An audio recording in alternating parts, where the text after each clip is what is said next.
Hello YouTube. A YouTube exclusive here just for you all, recorded off stream because that makes it a YouTube exclusive. Hammer time. Now the last time we took this one around, we were wondering, this new deck, what's so great about it? And now with plenty of results and definitely a top tier contender, we're bringing it back to you. Enjoy. Let's smash some people with a very big hammer. Hammer time in Modern, and this one probably at this point needs very little or no introduction whatsoever. There are a few variations right now, and we will be playing the black-white one, providing you with some Thoughtseizes, Inquisitions, or a little bit of interaction with Fatal Push.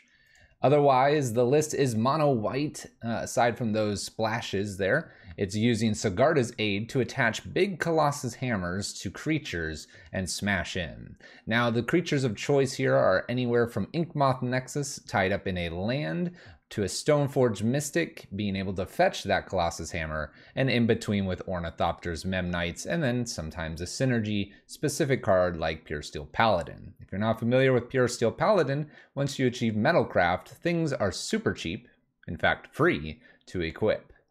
The list is a bit of what I would call the affinity of 2021. It is very prominent to throw out most of your hand and basically be asking your opponent, can you answer some of these small creatures before they get hooked up with the hammer? Sideboard wise, we have a few things just to interact with our opponents. We already named the Inquisitions and the Thoughtseizes here, so interacting with our opponent's hands. We have Luris, which gives the list this bite at the end of the end of a match. What I mean by that is you can get Wrath, you can get destroyed, you can get anything taken away from you, and Luris can just show up, and if your opponents run out of all the answers that they need, you're just going to go grab them from the graveyard. Easy to get Ornithopters and Sigarda's aids back because they're super cheap. Nile Spellbomb here for graveyards here, disenchants for artifacts or enchantments. We have some red things here, protection from red for Burnington Forge Tender. Really, the list probably doesn't change too much other than the few matchups where you're going to need a little extra help to perhaps save a creature or interact with your opponent. This is hammer time. It is definitely up there, winning some challenges, doing excellent things, and making a name for itself. Let's see how we run it. This is our second outing with the list. Let's see what we've learned by playing against it and see what we can do by playing it. Hammer time. Let's go to the matches. All right, we are queued up for match number 1, playing Hammer Time, Luris Hammer Time. We play a few Luris lists. We've played Rakdos, we've played Mill. This time we're bringing down the hammers. Definitely an aggressive list, to say the least. We want to be smashing in for those big amounts of damage. Let's see if that becomes a thing. Let's go to our first match here. I'd like to be on the play, obviously. We don't get the play, unfortunately, here in our opener. That's all right. You're not going to always win the dice roll. Let's see this opening 7 here. Luris declared. All right, we have an Inkmoth, Shadow Spear, and Memnite, and the hammer. What's interesting is a lot of people need the hammer to be searched by, say, a Stoneforge, is what I've noticed. In this case, we don't need that. We can put Memnite, Inkmoth, and Shadow Spear down. I think that's totally fine here. We'll go ahead and keep this. If we rip a Sigarda's aid off the top, we're going to be smashing in with a gigantic Memnite. A little Blood Crypt here for my opponent. Passes the turn. There is a Sigarda's aid.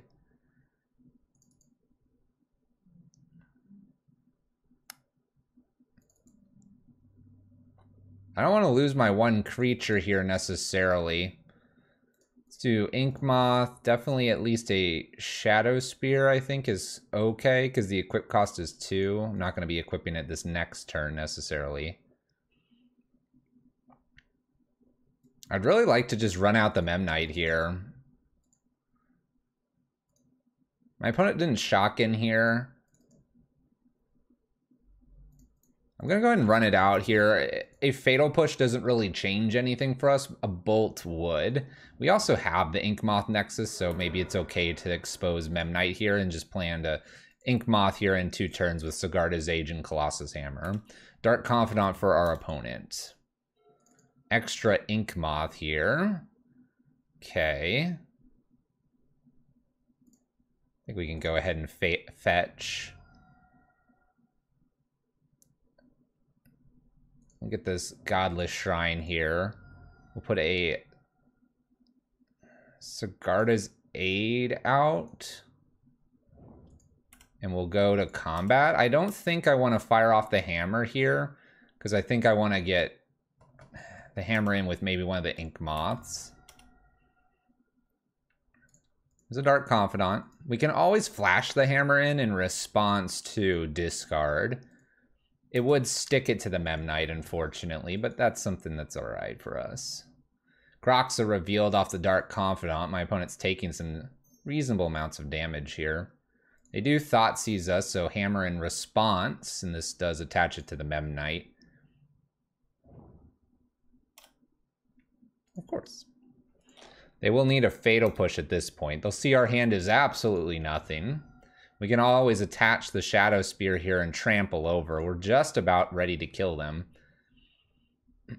I like where we're sitting currently. We'll see, though. We'll see. Do we play Croxa here? Another Dark Confidant. This is risky in my opinion, especially since we have the Shadow Spear, which we're just going to attach.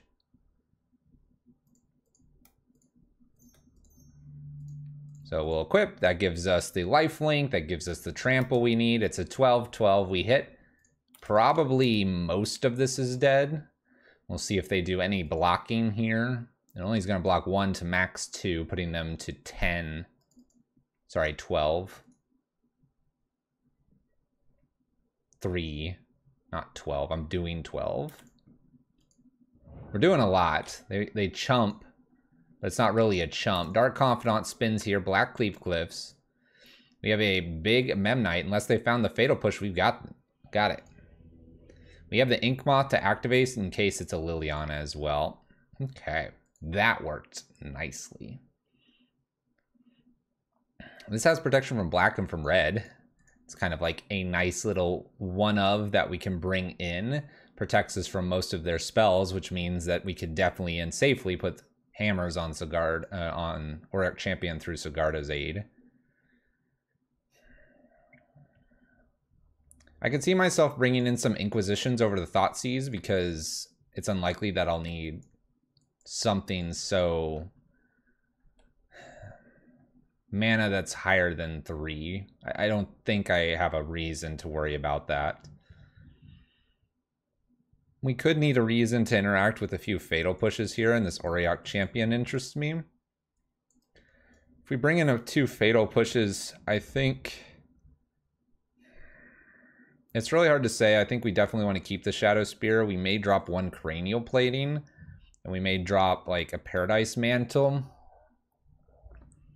Theory behind this is you're giving yourself the most amount of creatures to still hit. Paradise Mantle fixes mana very lightly, but not crazy.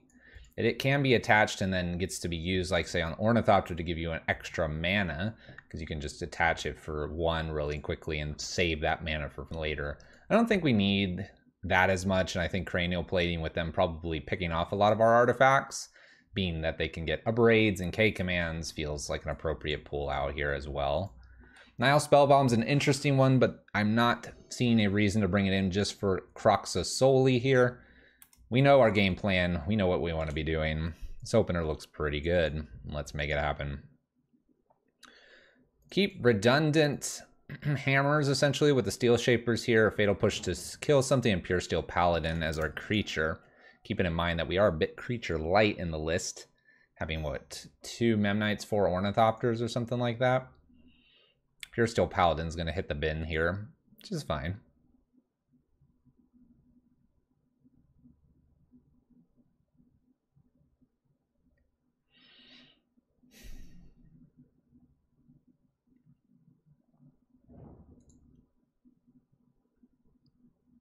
Ink Moth is a really good find here.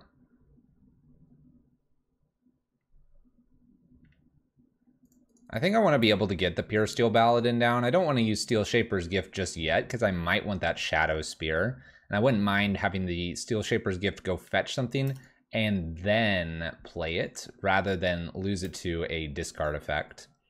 By playing Marsh Flats as well, we're avoiding, say, Blood Moon, which could be something that impacts Ink Moth. So Dark Confidant here. Go get our Godless Shrine. There's an Inquisition. Let's wait on that. Let's play a Pure Steel Paladin and pass the turn.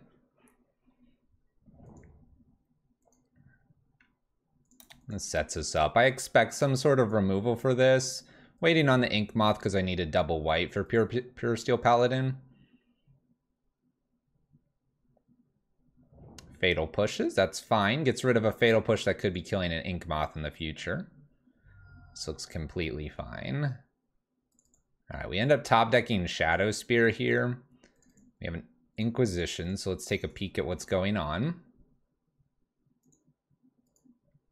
We have a K command, a Fatal Push, and a Bantus along with a Damnation. Alright, so Sorcery Speed, Instant Speed, Instant Speed.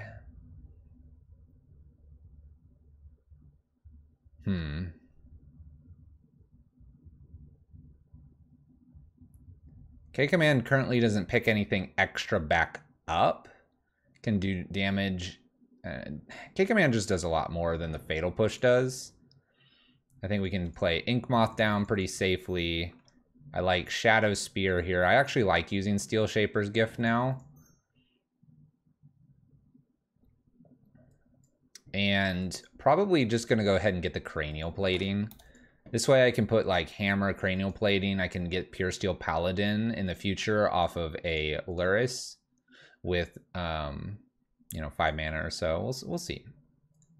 Dark Confidant trigger here. Finds a Kroxa and some other card.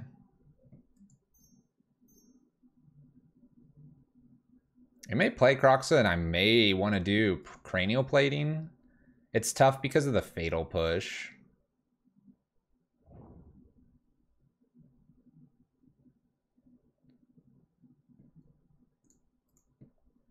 It's tough because of the Fatal Push. I could put Cranial and Colossus Hammer, and if I get a Pure Steel as well, that's kind of nice. I think we can get rid of the Silent Clearing. It's a redraw, but I want to keep probably both of my artifacts right now. Marsh Flats was the draw, and we have, so Fatal Push is our only worry for Ink Moth.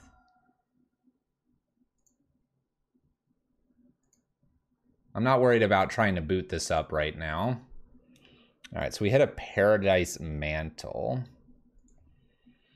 Let's go ahead and put Luris to hand. Pass the turn. Paradise Mantle will be what I throw away if Kroxa comes back here, which it could.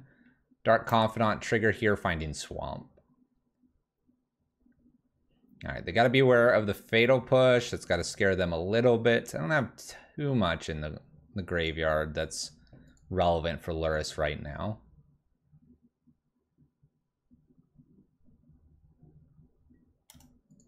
Go ahead and attack me for 2. They want to leave themselves with a Fatal Push for Luris, it looks like.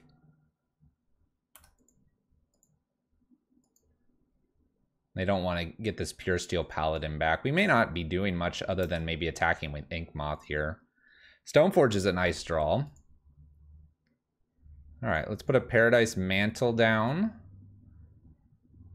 Let's go ahead and do Stoneforge here. This will pick me up probably another Colossus Hammer at this point, or another Paradise Mantle that I could hold on to. This turn's probably going to just be attach Paradise Mantle to Stoneforge and prep myself for extra mana here, seeing if they want to ever use Fatal Push on a card like this. This also gives me another card that I can put to the bin. So I'm thinking a 1-drop is not bad in case I get to play Luris. Then I have something to repeat on here. I could get another Paradise Mantle, but I think a bonus Colossus Hammer is totally fine here. Let's go ahead and attach and pass turn.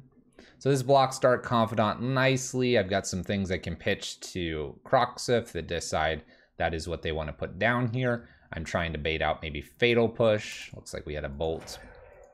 Cool. All right, not a bad turn. Holding on to their Fatal Push for dear life here. Dark Confidant goes over a Blackleaf Cliffs and an unknown card. Thoughtseize. All right, they take Laris here. They should feel fairly safe with what they've got here with a Fatal Push defending. 2-1 in. We're down to 8.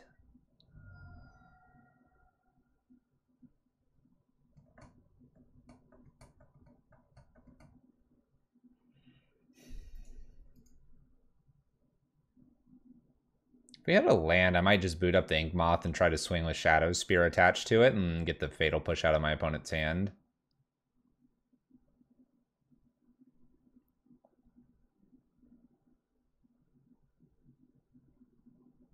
They're deciding whether they want to play a Croxa or not. They're not in any real risk of dying here.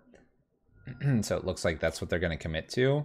They can play this pretty safely. I can't top deck Sigarda and a land here, and I'm light on one land because I pitched one earlier. Croxa itself is pretty much representing lethal here with the Fatal Push. I don't know if I have an out to this. Get rid of the cranial plating here. Okay, so we hit a land.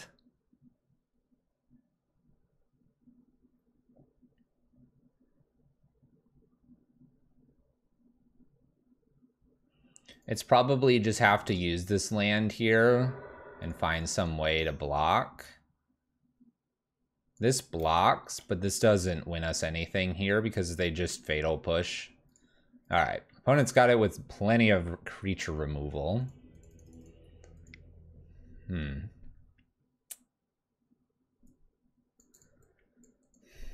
Damnation, huh?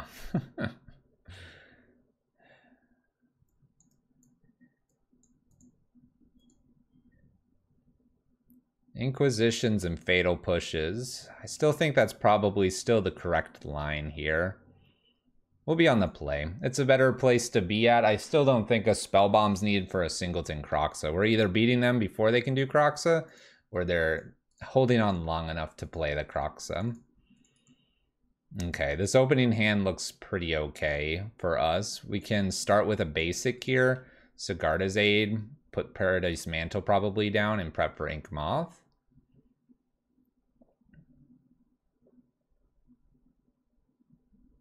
Definitely like to see Sigarda's Aid in a way that I can get it onto the battlefield pretty quickly. And then Ink Moth can't be taken, which is super nice. Maybe we want those Inquisitions and the Thoughtseizes so we can take the removal. Opponent mulligans to 5 here. This would be better if this was a Ornithopter. Be a evasive would be nice. All right, let's go ahead and fetch here. Sigarda's Aid. And I guess I'll just go ahead and put this down too. You could top deck a Pure Steel Paladin and this line's incorrect.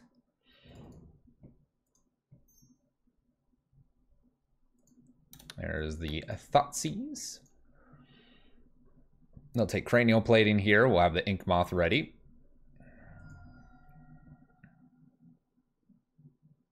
Four cards remaining here.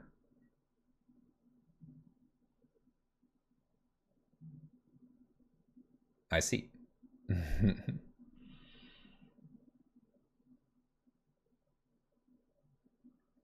Of course I draw the Pure Steel Paladin. Let's go ahead and put the Pure Steel Paladin out. Top decking like a hammer or something could be really a good top deck here, and we don't need to be throwing the Ink Moth away just yet. I think this Ink Moth is how we win this game. This following turn's probably Ink Moth, get Laris to hand or something like that. My opponent easily takes Cranial Plating, still with a Thoughtseize. So I think our line's been okay so far. Lightning Bolts, Pure Steel Paladin lines us up with a Marsh Flats afterwards. Auriok Champion's a pretty good one. We'll go ahead and put Creature in, or Godless Shrine tapped and then Auriok Champion down. This is super good because this one just avoids everything that my opponent's doing. So now they have to win. And if we find, really the K command is about all they can do now, or a braid to get rid of the artifact that we suit up onto the Auriok champion. There's a Dark Confidant, we gain a little bit of life here. New Sigarda's Aid, that's not what we wanted.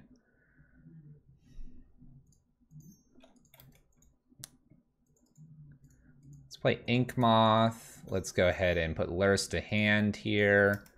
Let's attack and pass turn. So if we top deck another land, we have Lurrus into, say, Pure Steel Paladin, probably, or a Cranial Plating. K-Command's really good for them to have found. It gives them an out to whatever we attach to Auriok Champion. Opponent attacks for 2. They did take 3 in doing so. Paradise Mantle should probably be on Auriok Champion instead of being disattached.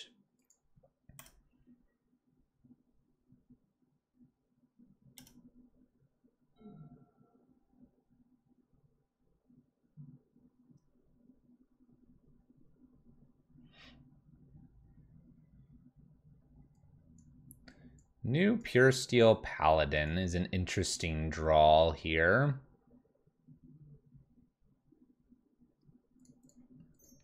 Let's go ahead and attach to Auriok Champion. Kind of want to take a redraw. At the same time, I almost don't feel too bad playing a Pure Steel Paladin down. I don't feel bad about playing like Lurrus down here either. Let's play Pure Steel Paladin to block Dark Confidant and swing for the point here. We're gaining a life by doing this anyway.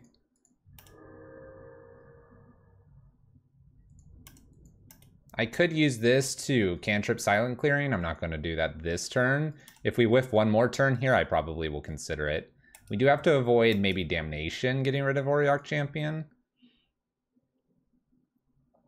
Bolts, Pure Steel.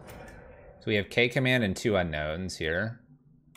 Fetching. They're actually down to 9, making this kind of a scary threat for them. Cycles and Unearth. It's scary as well if I were to draw land. The other thing I can do this coming turn is I could play Lurrus and then get Cranial Plating back to put it on here. Engineered Explosives is a really good draw for them because that will kill the Auriok Champion. But they have to decide, is Auriok Champion worth it, or is like Sigarda's Aid or something? Attacks for 2 here, putting me to 15. Are we just going to leave K-Command open here? Got to deal with Lurrus if Lurrus shows up. Could put it on 1 and pop it for 1. I have another one. They're not aware of this other one just yet. Putting on 1, does that even matter? Because I have Lurrus. Putting on 2, does it matter? Alright, we go to end step here. Steel Shapers is enough to kill them. It's enough to kill them, but what's kind of interesting here is we have this engineered and we have a K-Command. K-Command gets rid of the Colossal Hammer and does something else.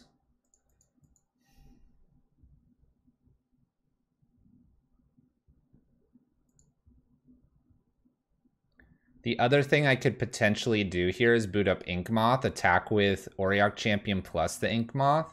And by using Steel Shapers, I'll have a Colossal Hammer in hand. And if I have the Colossal Hammer in hand, I'm threatening lethal. They have to wait until probably end step to use anything. I actually don't mind that option. This gives us like 2 avenues to attack on. We don't have to interact until the absolute last second here. And I think that's what we'll just have to do here. They know we have a Colossal Hammer now. But I need them to, like, tap out. They want to use this K-Command because they don't want to have wasted their turn here.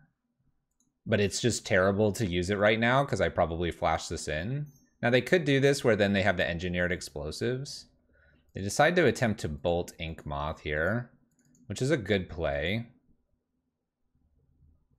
If I use the Colossal Hammer to save this, I'm not putting the Colossal Hammer over here. Then Engineered's on 1, though. I think I'll attempt to save here.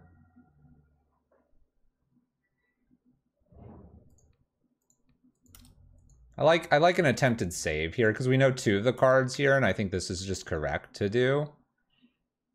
If they put this on 1 to get rid of Colossal Hammer and Sigarda's Aid, I have Luris to go get it again. My opponent takes a Dark Confidant, making this pretty close to probably a 3-turn clock. I think Engineered has to be on 2 to get rid of Auriok Champion.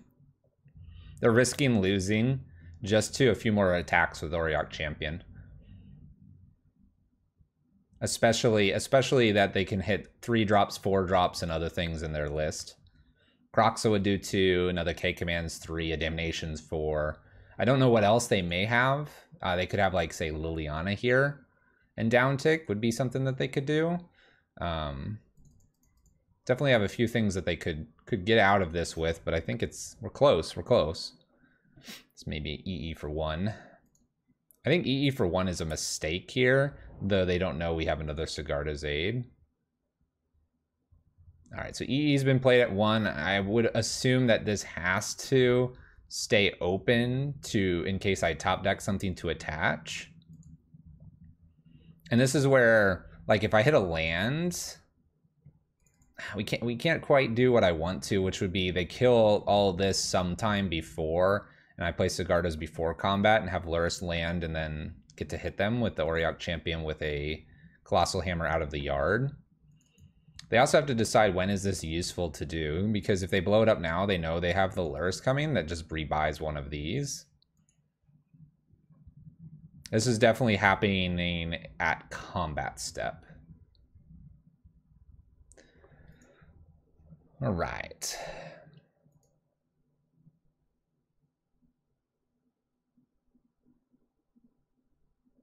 We're doing something here. Decides to pop this now, so if I top deck a land, we win. Just need a land. Or a Colossal Hammer, or a Steel Shapers. We have lots of outs here. I respect blowing that up right there. Land? We got there. We got there.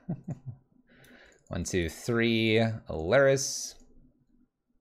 We have the Sigarda's outside from our hands, which they don't know about.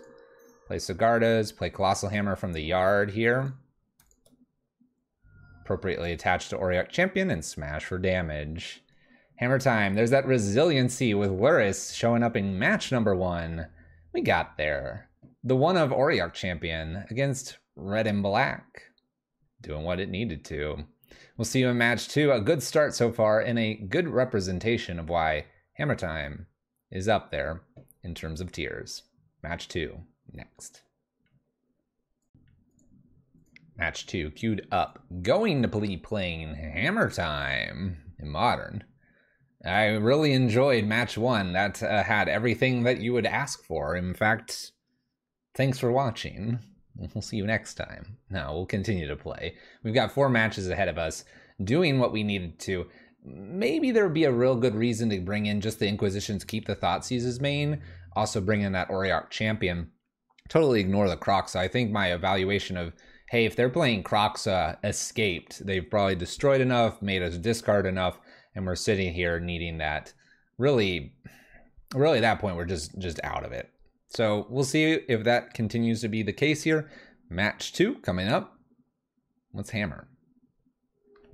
Here we are. Opponent found. We get to play first. It's always a good thing when you're playing a aggressive list.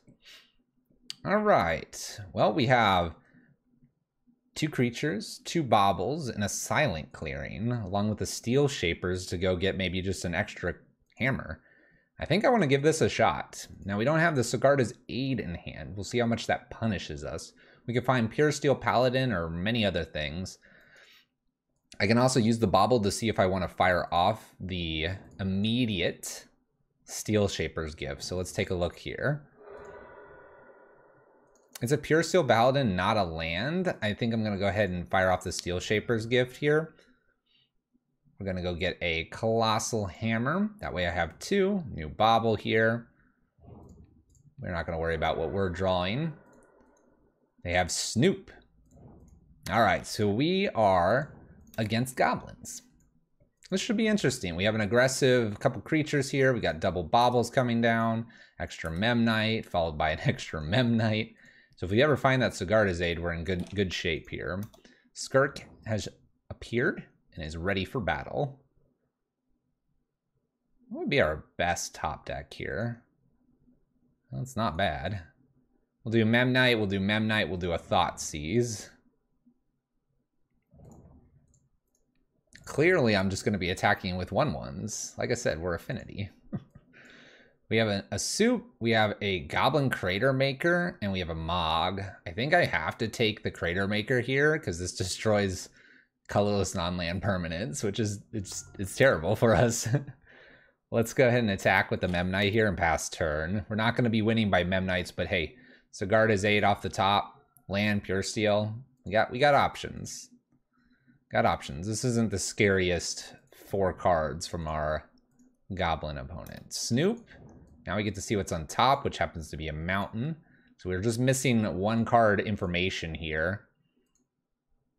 There's our land. That's totally fine. I guess I can't attack here because they have the Snoop. I don't really want to trade into a Snoop. Arid Mesa on top. So we have 1 unknown card here and a Mog War Marshal. That's Swamp Blade. Mog War Marshal. I suppose I have another card that's... Oh, another draw. Yep. All right, they're not playing anything at 4. Nothing immediately and crazy. Let's go ahead and get a Luris. I like the idea of Luris versus cantripping a Silent Clearing because Luris plus Baubles is going to be plenty here, I think. Now they can cast things off the top, so that's going to be something we need to be aware of. I don't expect them to pay into Mog War Marshal. I expect this to just die. Yep. Poof. All right. We have a Ringleader off the top, so we can definitely cast a Ringleader here. They do have a land as well. Looks like we are going to. We hit a Skirk.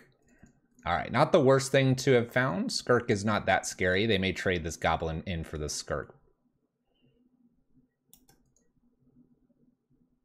We are but a turn or so away probably from them comboing out here. However, before that happens, we have the Sigarda's Aid. Let's go ahead and attack with our Ornithopter in the air. Blockers happen. We'll attach a Colossal Hammer to the flyer. Weighted down, it becomes just a 10-2. Attached, we'll play the second hammer as well. Attach and hit them for a solid 20 damage. Looks pretty good to me. Done. You're dead. Oh, another hammer. Another hammer. All right, that worked well. Let's go ahead and get this Auriok Champion in. Let's go for some Fatal Pushes. I could see Pithing Needle. Pithing Needle could be used against Aether Vial. Don't mind that option. I like having my Thoughtseizes here. Being on the draw, we may need those.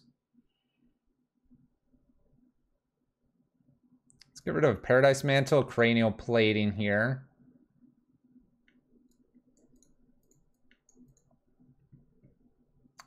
What do we want? What do we want?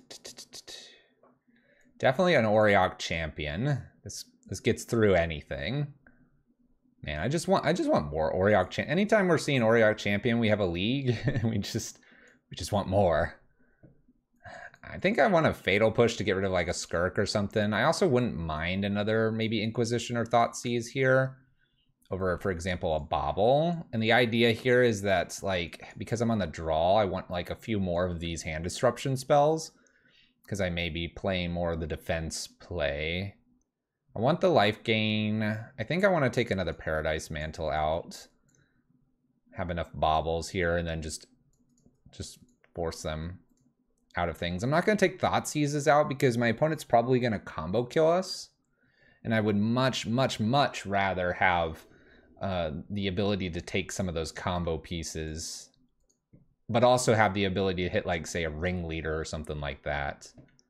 Opening hand looks fantastic. We'll go ahead and Thoughtseize and or Fatal Push. If it's a Skirk, maybe Fatal Push. There's an Aether Vial. All right. Looks fine to me.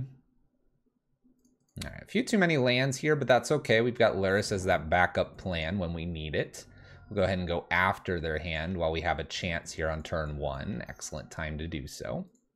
And also get to see what we're playing against. All right, we'll take the Expert because it kills our creature. And we'll take, we'll note they just have Snoop here. So we're gonna miss whatever this this card is that they're drawing right now. So we'll have one unknown. But I foresee them just playing Snoop and giving us that information of whatever's on top of the library.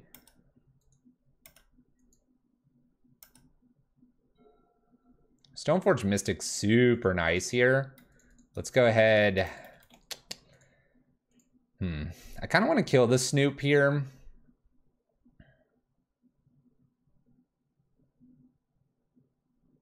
I'm not so worried about not knowing the next card.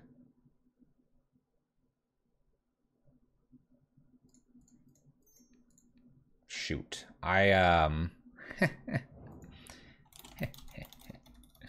Slip of the mouse.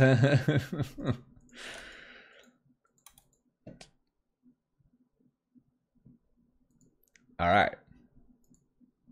We'll have to play through Snoop now.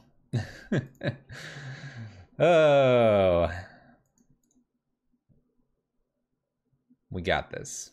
We got this. They've just...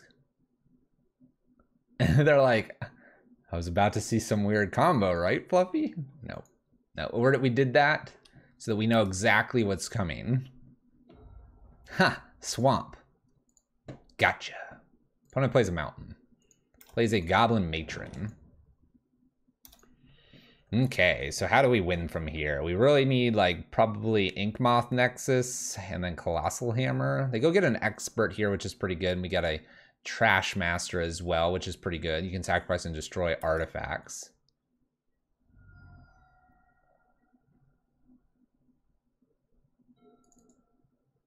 Step 1, Inkmoth.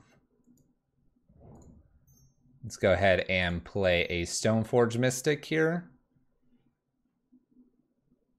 I'm gonna go get another hammer on the off chance that I find a Sigarda's Aid here. We're bringing in the Munitions Expert. I suppose they'll be able to play Trash Master, so they're in pretty good shape here to kill the Inkmoth. Based on what we're seeing, I'm not really sure if I would have killed the Snoop, if it would have mattered here. We didn't have like a kill that following turn. Aether Vial goes up to 3 here. We're going to see Trash Master. We have a mountain coming here. So I need like probably Auriok Champion.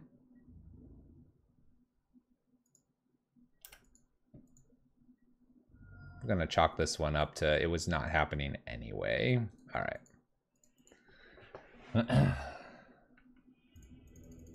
There's the Auriok Champion. All right, we're pretty happy with what we've got going on. I think because now I'm on the play, I'm going to bring the Fatal Push back in.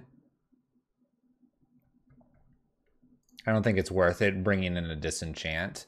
We could Pithy Needle to prevent Trash Master, but I think this is once again one of those games where if they've got a Trash Master out, you know, we should...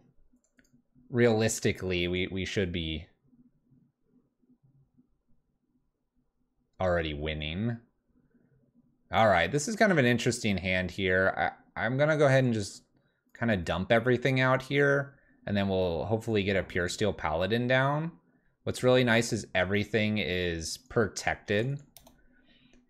This kind of televises what I have going on here with the Colossus Hammer coming down, but I don't want to just play against My opponent may be having a Thoughtseize here. This is a pretty quick set of turns here. So Pure Steel Paladin, this comes down, we immediately connect the Colossal Hammer. I am going to put it on the Ornithopter here. They're going to shoot the Ornithopter. They tar fire it. All right. That's pretty good. I can reset the whole Metalcraft here with a Stoneforge Find Something, which will be probably another hammer. There's a Skirk. They didn't remove Pure Steel Paladin, so I feel fairly safe that we're going to have a set of 10/10s here. Let's go ahead and do a fetch real quick. Play Stoneforge. Go get another Colossal Hammer I think I want. I could get a Shadow Spear. A Tarfire again. Dang.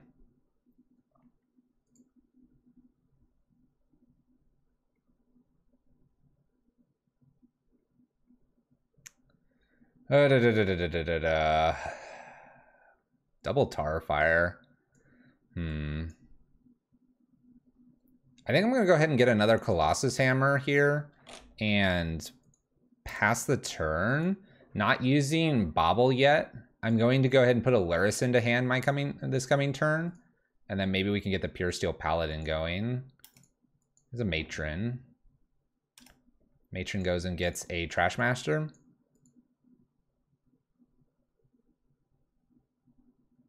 It's a Ringleader. Okay. I'll take a natural draw.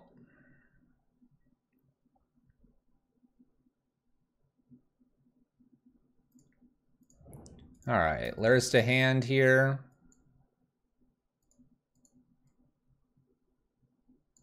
I'm gonna put the Colossus Hammer down, prepping for next turn where I get to Luris and Pure Steel Paladin and attach some hammers. They'll need another removal here, which is likely, but they might want to play this Ringleader since they just got it, and they do. Finds a Mog, a Tarfire, and an Expert. Tarfire is annoying here because they get to kill the Pure Steel Paladin. So I get to attach one thing with the Colossus Hammer. They attack for 2. I wonder what that one thing I want to attach. All right, another Marsh Flats. Let's go ahead and fetch with that. I should have fetchables. All right, it's definitely Luris here. I think they're going to want to kill Luris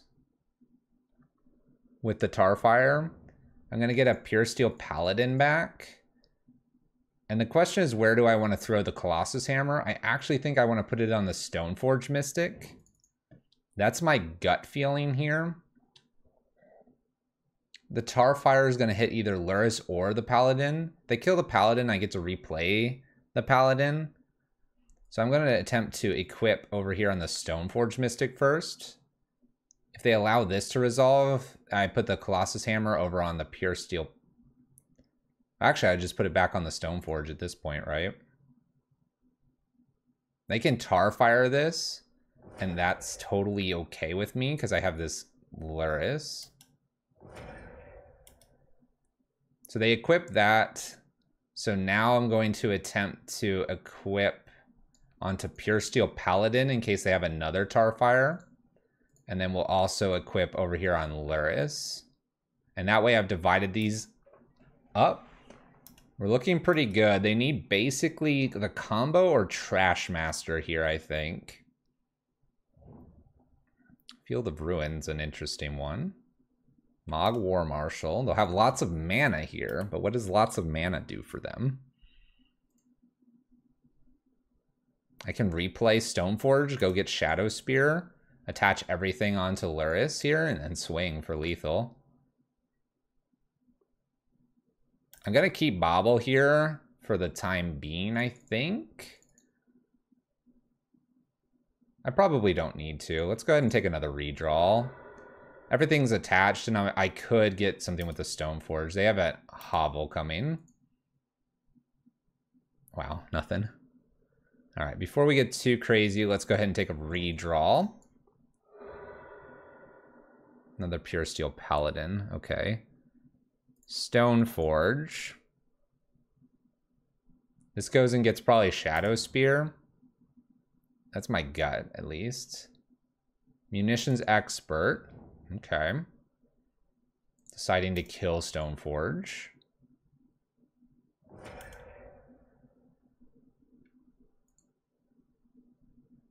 I think it's Shadow Spear. I think I want the Shadow Spear. We get a draw here with Pure Steel Paladin as well.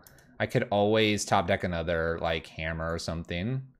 I hit a cranial plating. Equip Teleris here. I don't think I want to unequip Pure Steel Paladin. There you go. Even with our little mess up there in game 2, Pure Steel Paladin and Luris, once again, an opponent has the removal and we bring the Luris in, and then it's just, hey, they have to decide between giving us basically a giant Stoneforge there or the repeated Luris. Our equipment to the Stoneforge, they feel they need to get rid of that before I start attacking.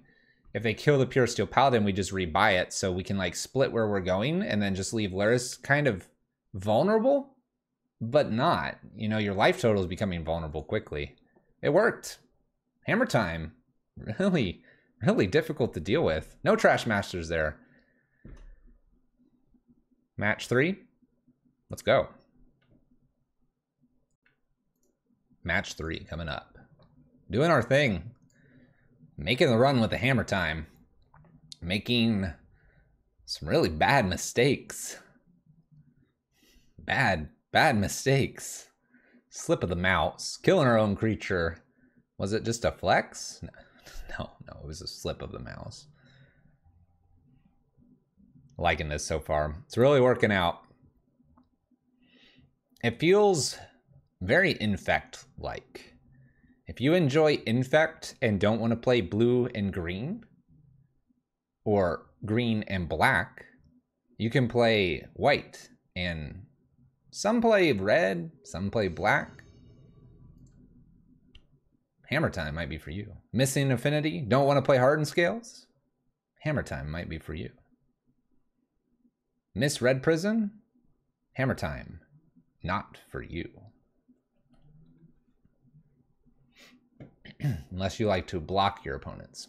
It's an interesting, like, when you look at this list though, Chalice on 1 is strong, but doesn't actually lock them out. And Bridge doesn't lock them out either.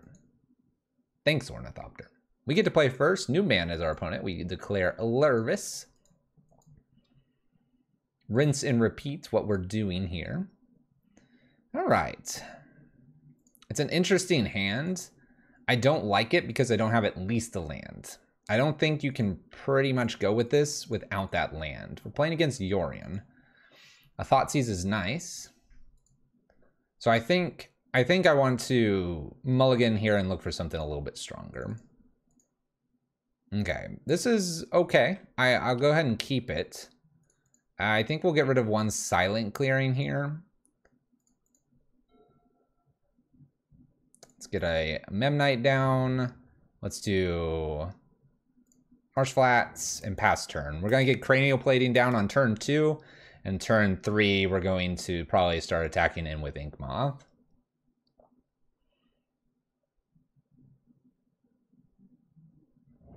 All right, Misty Rainforest immediately cracks here. Finds a snow-covered forest. We have a Utopia Sprawl. All right, simple enough. No real surprises here for our opponent thus far. If we find ourselves a Sigarda 8, I might go ahead and put the Ink Moth Nexus in next. Steel Shapers is interesting. Play Ink Moth down. We're going to go ahead and Cranial Plating and I'll attack for 1. Steel Shaper is interesting because you can go pick up, say, the Colossus Hammer and then prep for like a Pure Steel Paladin here and be able to attach. So that would be like a reason not to play the Ink Moth here.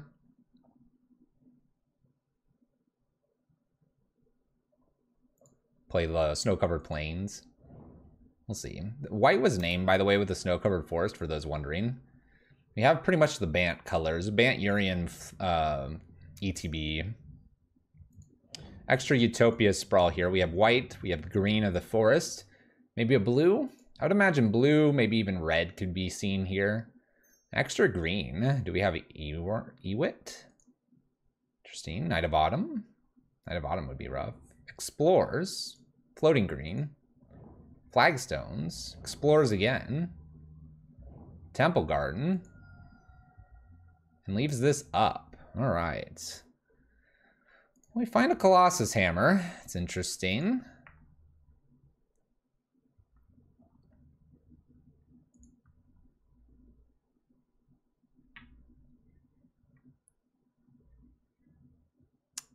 We can boot up, we can attach, and then this infect creature hits for 3. We have what, path open right now? I could also just attach this and go get like another thing with Steel Shapers. Let's equip to Memnite here. Yeah, let's equip to Memnite. Let's use Steel Shapers to get Shadow Spear for a way to get through in the future. And we'll attack for 4 here. We'll attack for a little bit more next turn with a Shadow Spear. And if I rip a Pure Steel Paladin off the top, we're going to be smashing in with Hammer. This looks good. My opponent shocked him, but did not path our creature. Probably leaving the path for the Ink Moth, since this didn't kill them immediately. 4 cards to beat. Urian's still in the companion zone.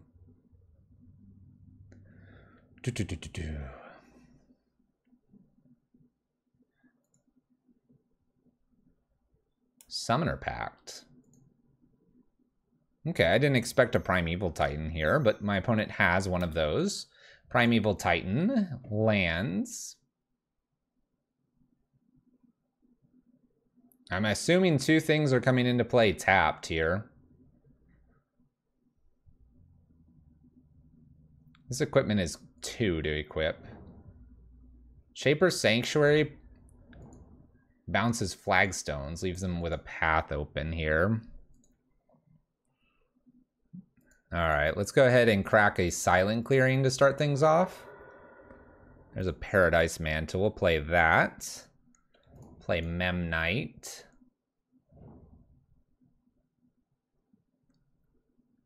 Probably just attach the Shadow Spear to the Memnite and attack for 7. 7-2 lifelink trample. Seems pretty good. Do they have that path? We're also going to be paying for Summoner Pact this coming turn. Blast Zone's interesting because it only gets rid of Shadow Spear currently. This is the obvious attack here. And here comes the path. All right. So we did have the path. No harm, no foul. Summoner Pact, and in response to Summoner Pact, they cast another Summoner's Pact. Dryad is played here. This is interesting. 4 plays into this. Do they kill me here? I think they do. Forest onto Temple, or Utopia onto Temple Garden. Makes 3 mana here. Dryad. Attack for 6. They get 2 Valakuts here. I can block 1 of this. And then they bounce things and play 2 more cards here. Alright, this is lethal.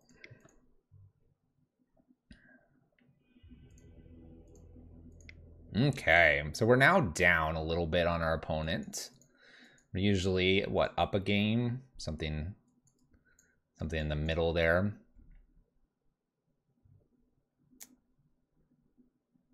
Let's see here. Thoughtseize Disenchants feel okay. Definitely like the Shadow Spear. Cranial Platings are okay as well.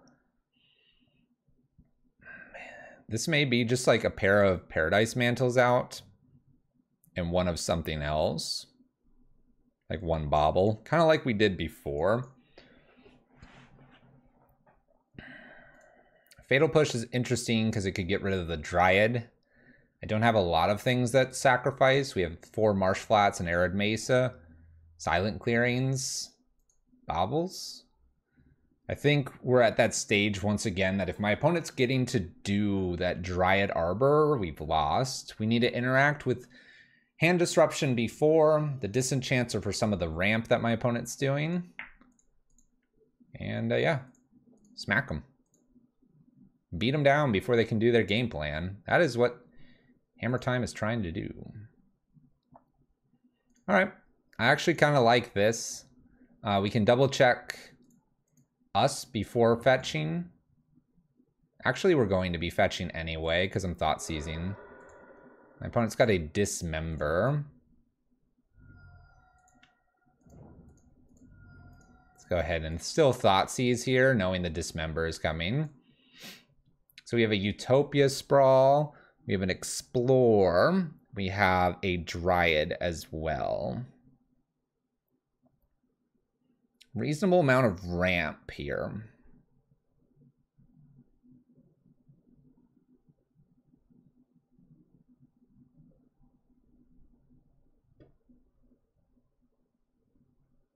They'll need another green source to make Castle really good. They have it here. They have it here.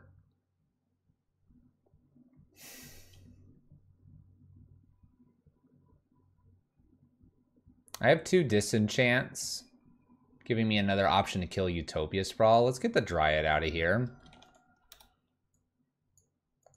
A little frustrating to know that a Dismember is going to show up, but hey, we've got Luris. We're probably just going to need to be aggressive with what we're doing and try to get them to use that as soon as possible. We end up picking up another Stoneforge.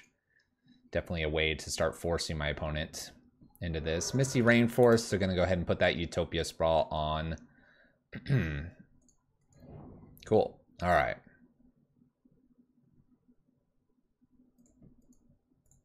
We'll play a Stoneforge. I like seeing this Ornithopter here as well. Here, I kind of want to get a Colossus Hammer. I think that's the smartest thing to get currently. We'll play Ornithopter and we'll pass.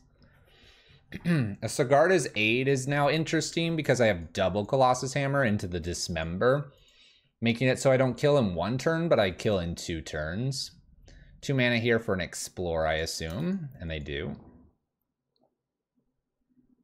All right, so really we're just looking for Sigarda's Aid. I can use Stoneforge Mystic to get 1 more something. Valakut is played here and a Castle. 1, 2, 1, 2, 3. Wonder if it's better to get Luris in the hand or another Stoneforge. Luris starts me with the Baubles. Might not be a bad idea here.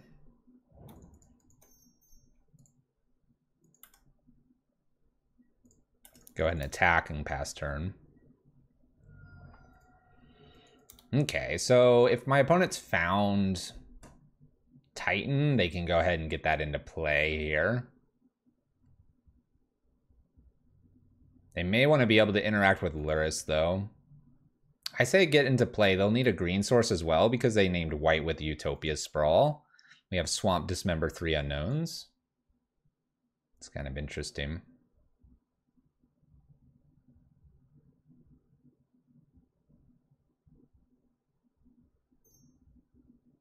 Floats red. This is a Dismember. Engineered on 1. Huh. Interesting. Okay.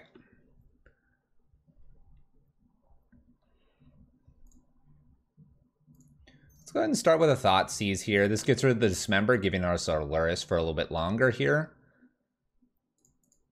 We have a Knight of Autumn, a Primeval Titan, and a Dismember. Wow.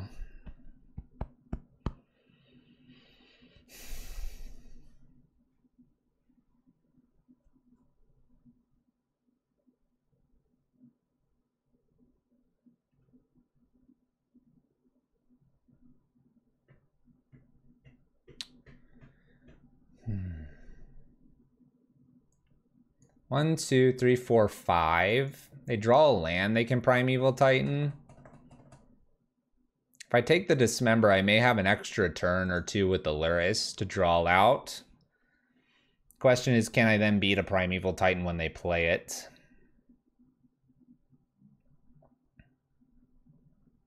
I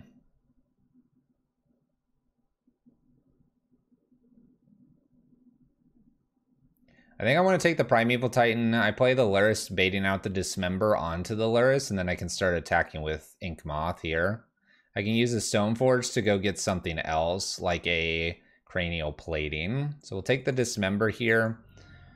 We're going to go ahead and get our other planes here and at least get a redraw. If they ever tap out, Engineered Explosives is not that worrisome. By doing this as well, we were planning to take the Dismember. We'll at least see the next card. It's a Utopia Sprawl. An Engineered Explosive, by the way, also gets rid of their Utopia Sprawls, which is interesting because I can attack with the Colossus Hammer and threaten lethal if I get like a Sigarda's Aid by putting Colossus Hammer on like Luris. And they'll have to pop Engineered, which makes it then harder for them to cast Titan because they'll lose both Utopia Sprawls if they run this one up. My opponent decides Dismember is not worth it here. We top deck an Ornithopter. Knight of Bottom. I can name black and take 0 damage with Dismember.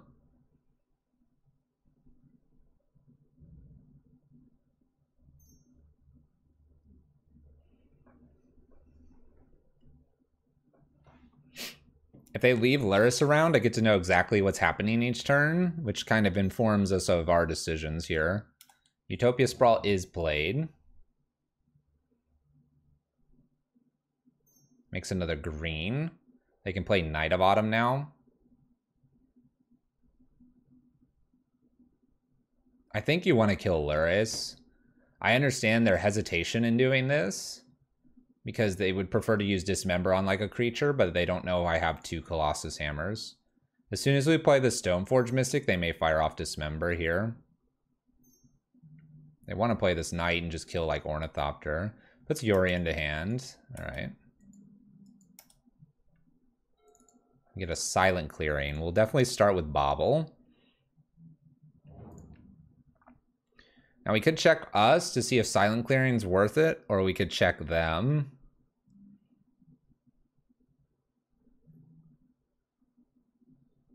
Let's check them again. What's after this? It's a basic forest. Nothing too worrisome here. We can put 3... Let's see. Let's assume they make 6 mana here. 1, 2, 3, 4, 5. And then they need 3 more. Which would be... Yeah, they'd be able to play Knight and Flicker it here. Let's play an Ornithopter. It's pretty safe.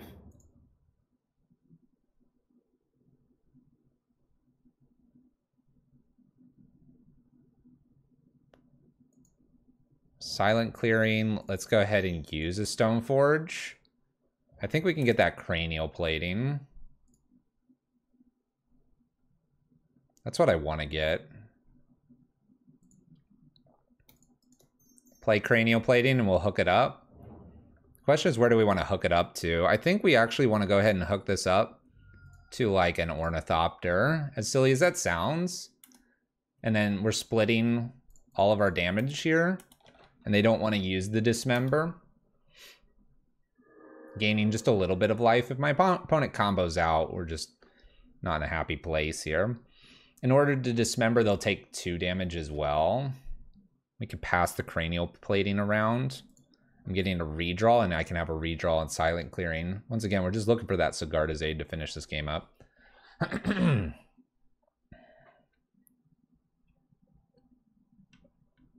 Takes that draw of that forest. We draw a Stoneforge Mystic, giving me another Cranial Plating, making Yorion not a great blocker.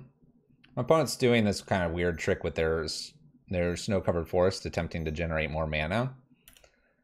They decide Knight of Autumn is worth it here. Kill Cranial Plating. That's fine. Now they have to dismember this or I get the cranial plating back.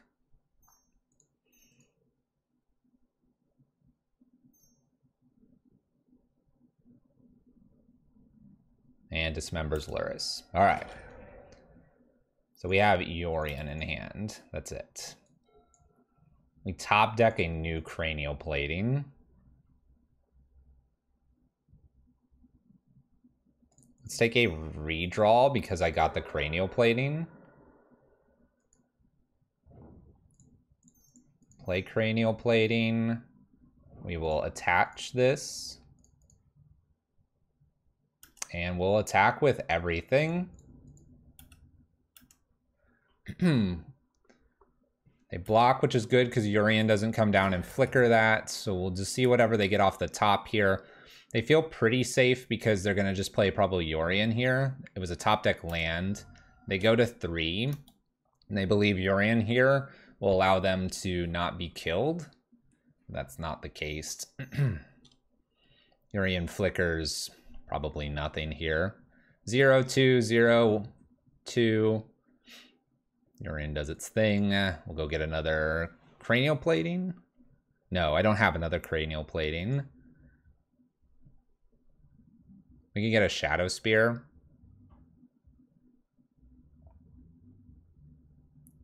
Paradise Mantle. Probably just something to throw out as many of the artifacts as possible. Pure Steel Paladin.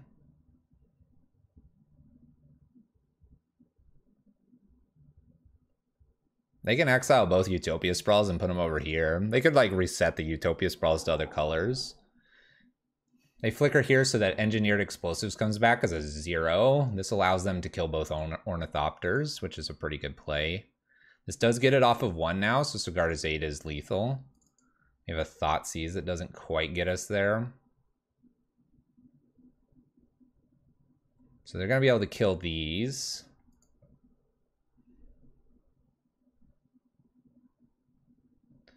One, 2, 3, 4.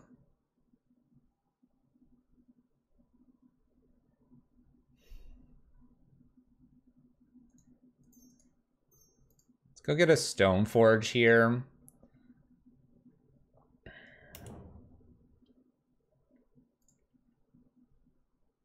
So we have Shadow Spear or Paradise Mantle.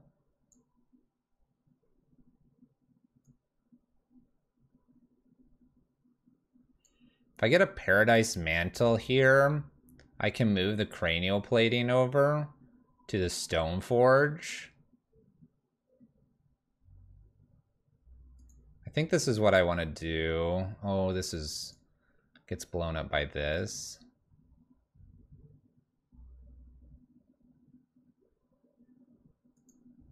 Let's go ahead and throw the equipment over here. It's a 4-2. I can play both hammers here, but I can't not boot up Inkmoth this turn. So I think I've got to take a turn here where I'm not doing anything extra.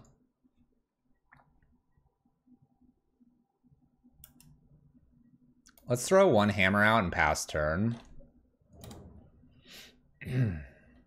We'll just try to avoid this top deck being too crazy here. Could be a land. Could be a lot of things. The resetting the Engineered is pretty brutal for us. They can't attack here. We have no idea what this last card is, but we can check real quick. Yeah, let's go ahead and check.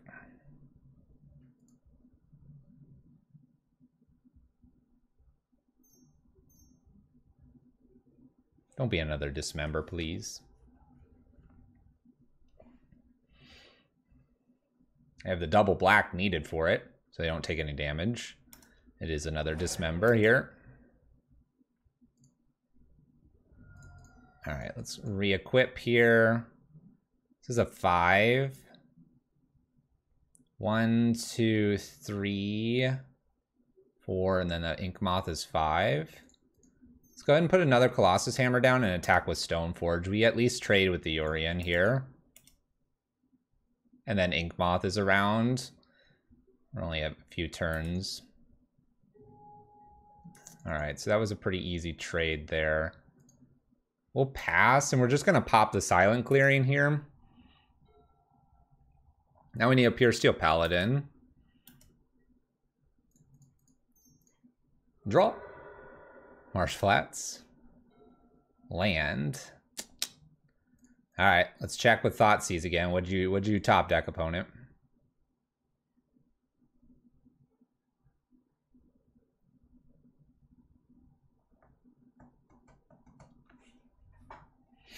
What did you top deck? A path. All right, I'll take that path. Thank you. I suppose I can threaten lethal if I wanted to. Oops. Let's go ahead and threaten lethal, and I'm also going to go ahead and boot up an Inkmoth here just to start dealing damage. Player land and go ahead and attack. They will pop this, but at least I get in with this because this is non-lands. Cool. I don't see a reason to play Paradise. We've learned from our previous mistakes. Opponent's got one infect here. We don't have any hasty creatures, so... There we go. Let's go ahead and boot up Inkmoth first. Let's play a Paladin here and start attaching things. They're like, hold up. I don't like that. So obviously I'm going to attempt to equip to Inkmoth here. I'll equip to them as well. I'm going to play a Paradise Mantle, and we'll swing with Inkmoth. Ooh, Disenchant was interesting. Okay, all right. Got one down. Pithing Needle on Engineered Explosives may be extremely important here. Disenchant's not bad, but I think I'd almost prefer Pithing Needle on Inkmoth. But then we also have Night of Autumn that's just going to show up. There's a lot of things that can hit a lot of artifacts here.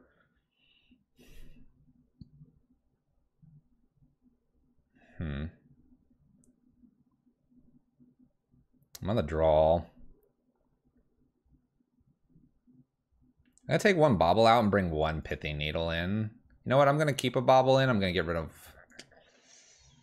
I'm going to get rid of one Thoughtseize. Because I won't have that turn 1 or turn 2, they may play a Pithing... or a Engineered Explosives very quickly. I like this opening hand. We'll go ahead and keep... like Bauble, I like the Steel Shapers. I like things going on here. All right, Snow Cover. We have an Elvish Reclaimer here. Let's go ahead and fetch Shock.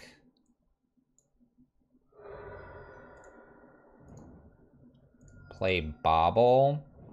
Play Steel Shapers to get another Colossus Hammer. Pass the turn. Flagstones. My opponent's planning to ramp here. I'm not going to take the draw.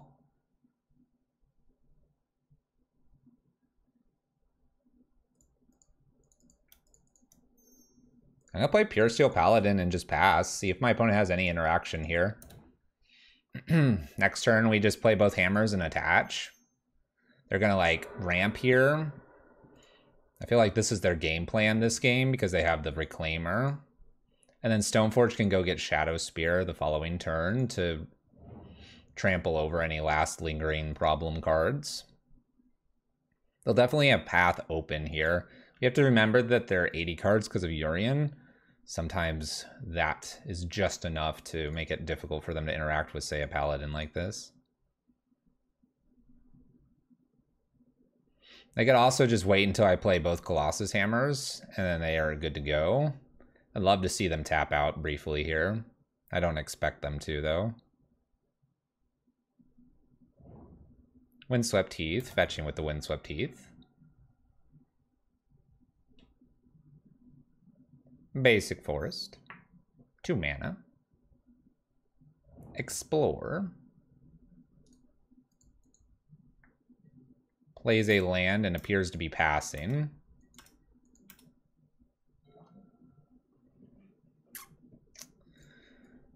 All right, let's start with the Thoughtseize here. It's not a bad draw.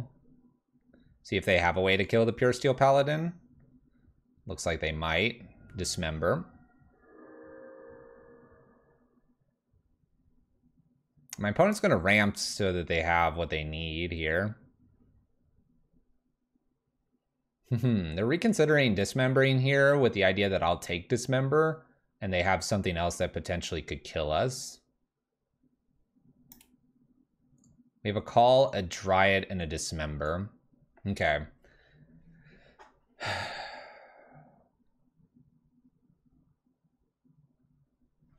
So let's see here. They use this, sacrifice and search. They sacrifice this, they get 2 lands. 1, 2, 3, 4, 5, 6. They have field. They can use call as well. I think here it's a pretty easy dismember and then double up the hammer and then Stoneforge for the trample the following turn. They will have to block with the Reclaimer here because I'm threatening lethal this turn. Let's go for it. Hammer, hammer. We also draw cards, which is pretty sweet. Oh, bonus. Bonus in case things get really strange here. Equip. This is turn 3. If they didn't have a blocker, they'd be dead. Well, they would have dismembered. All right. There you go, Reclaimer. They can't exactly use Reclaimer and the call because things come into play tapped here. So this is kind of an interesting, they've got a block here and they're just going to have to call. 1, 2, 3, 4, 5, 6. Oh, all right. Does this put in play untapped? No, it's all tapped. All right. Land, land. They have the Dryad, which I guess this is what they're going to be leaning on. What I could do here as well is I could actually use Bauble now to see what's the top of the library. That way I know exactly what I'm playing against. Which feels like the right line here because I have Stoneforge to reset Pure Steel Paladin. Gives me perfect information. Prime time. Shouldn't kill me here. There's a Thoughtseize. It's a really good top deck.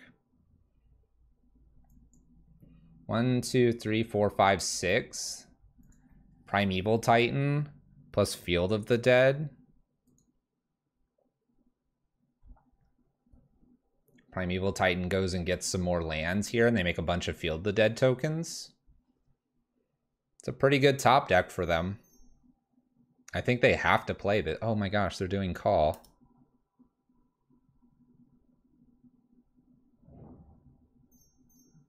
Wow, Skyclave Apparition. It's pretty good. All right, well, I have a Thoughtseize to take the Primeval Titan here. Which is interesting because I can Thoughtseize, Pure Steel Paladin, attach. I don't have the Bauble anymore.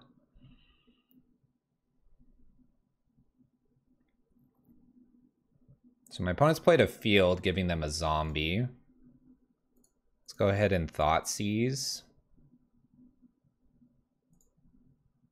It's got to be just Primeval Titan here and just hope that Dryad doesn't kill us, right?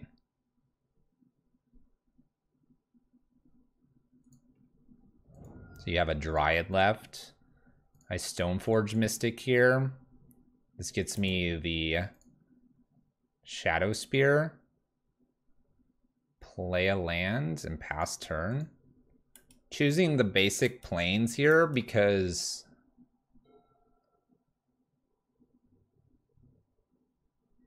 I need to draw into some stuff here. So opponent attacks us. We don't want to expose the Shadow Spear because it's our trampling card to a Knight of Autumn. That's why it wasn't played for those going, play. Also as a redraw with Pure Steel Paladin, maybe finding me another Colossus Hammer, which may be very necessary depending on how many times they can shoot me with Dryad here. All right, so we're going to play Dryad. We're really thinking about which mana we want to do this with. Oh, it was a Utopia Sprawl. Okay. So I think we win. I think we win. You're into hand and Oh, they didn't want to play Dryad? They play Dryad. Okay. They don't know about Pure Steel Paladin, and I have the Shadow Spear. So Pure Steel Paladin, replay Shadow Spear, draw, of course. Another Pure Steel Paladin. Equip, equip, equip, and attack. I think this is enough. 4, 6. I don't know, it's close. It's definitely a lot of damage. They got a double block.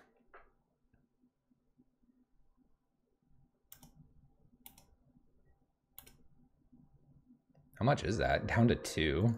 They have a Urian in hand. Let's move one of these over and the Shadow Spear over. I'm going to play a Silent Clearing and hold Pure Steel Paladin because I don't want a Valakut trigger here off of a Primeval Titan. Well, they won't have it because of the Dryad as well.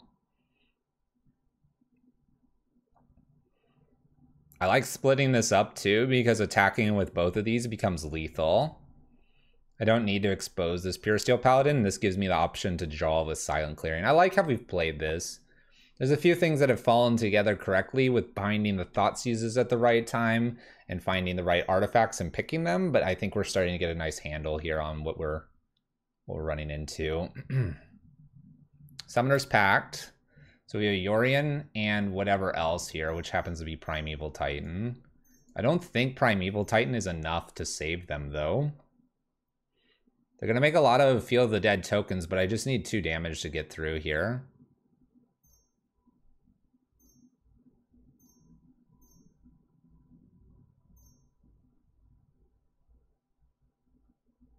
Because we know the other card.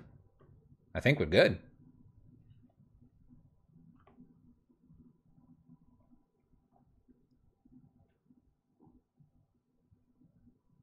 I like that we split those apart. I don't know what they could have top decked, but splitting them apart feels like the right move.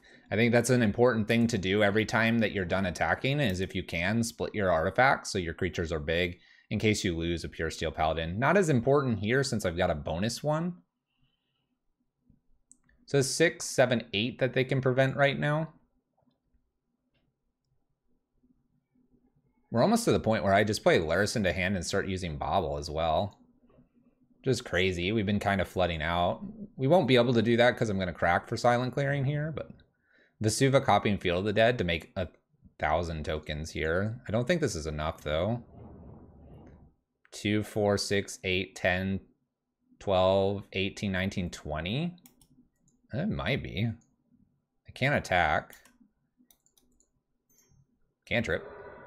Oh, it's not enough anymore. Another hammer. Draw and all the good stuff. We could have played Pure Steel Paladin, but we're going to use the Thoughtseize on the Urian. But math checks out. We'll have 3 hammers and a Shadow Spear here. Hammer time. Getting it done here. Match 3 complete. Beating all kinds of people here. It's a list. Promise you. It's pretty good. Well, match 4. That's next. We'll see you there. Match 4. Hammer time. Hitting people with the big flat club. The smash. This hammer's great. Hammer is great. We're getting there. We're getting it done. I think last time we played, I don't recall having Pure Steel Paladin, but definitely things are starting to come together. A lot of learning has come from just playing against the list and starting to really understand the lines. The fact that we're now picking it up and giving it a run for its money, I feel like a lot of the success that we've had so far is just knowing some of the lines we've seen from our opponents, and it's definitely paying off. For Red Prison folks or anybody, this is why I would argue and recommend instant speed artifact removal. Without it, this list can just hit you. And with an evasive creature, it's so funny that you would think, okay, Ink Moth, we're pumping it up, all that. You can do that with an Ornithopter. Evasive flyer, not many flyers in the format, and just smack them with a hammer. Sometimes with the fetching, the shocking, and the Death Shadow list, you're already doing enough damage to yourself. Match 4. Let's keep it rolling. Let's play first. Get some good hands here. Okay.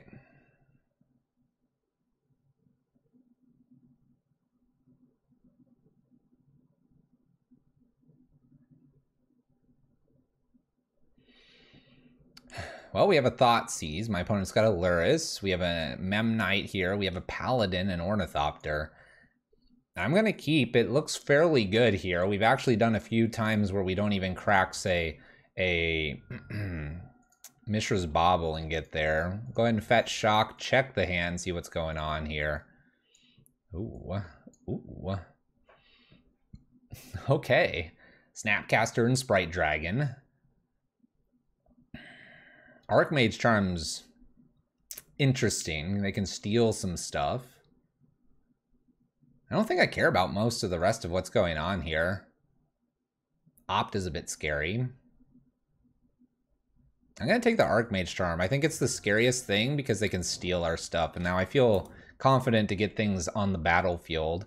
We're looking at, like, what? Stoneforge Mystic or Pure Steel Paladin here? And just making things good, right?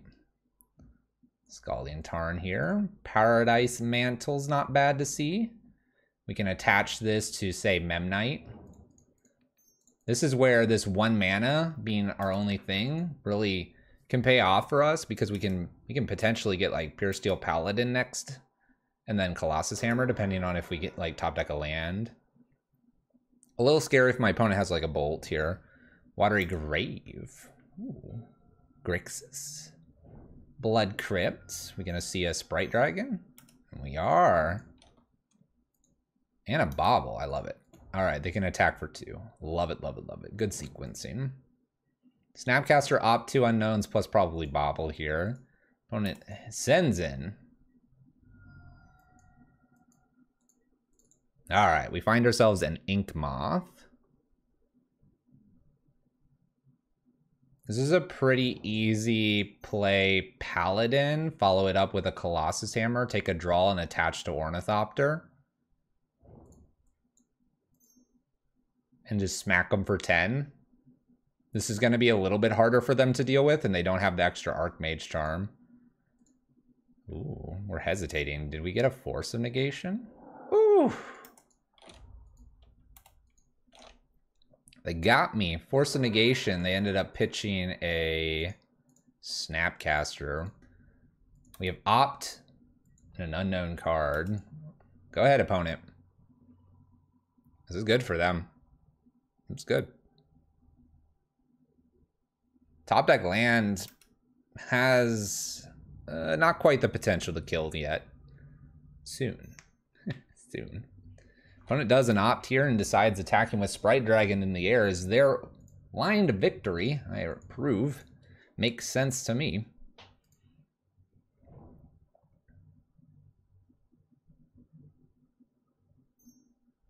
Black mana to steal this? Ooh, this would be a nasty one. Clings. Okay, clinging to make this a 5/5 and attacks. Alright. I'm almost tempted to go ahead and block here.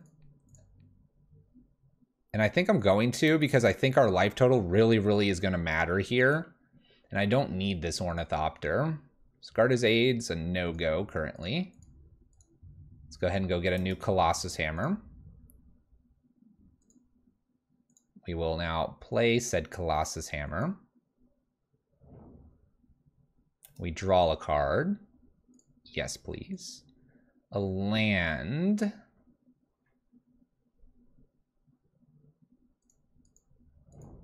Let's go ahead and equip the Pure Steel Paladin.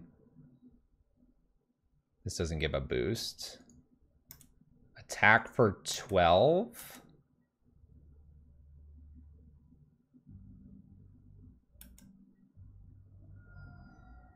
And then we're going to move this over to Stoneforge Mystic.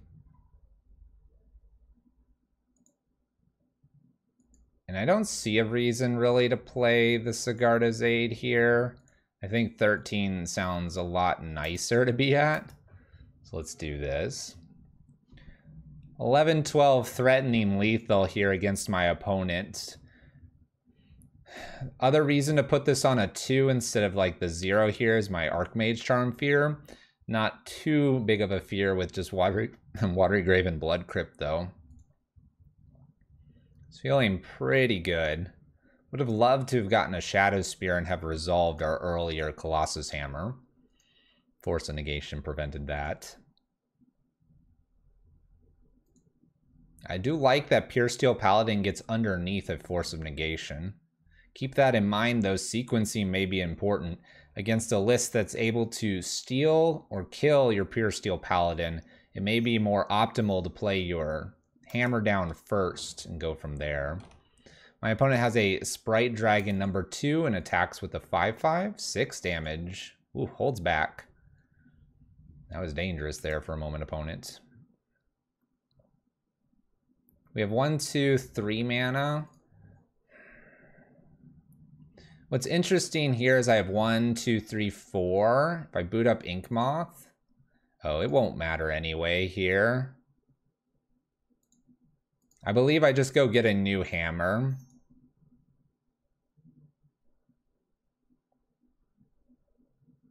I see very little reason not to just go get a new hammer here and attach it to another creature.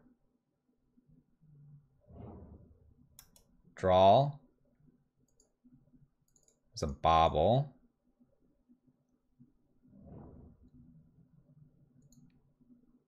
Let's just see what we're drawing.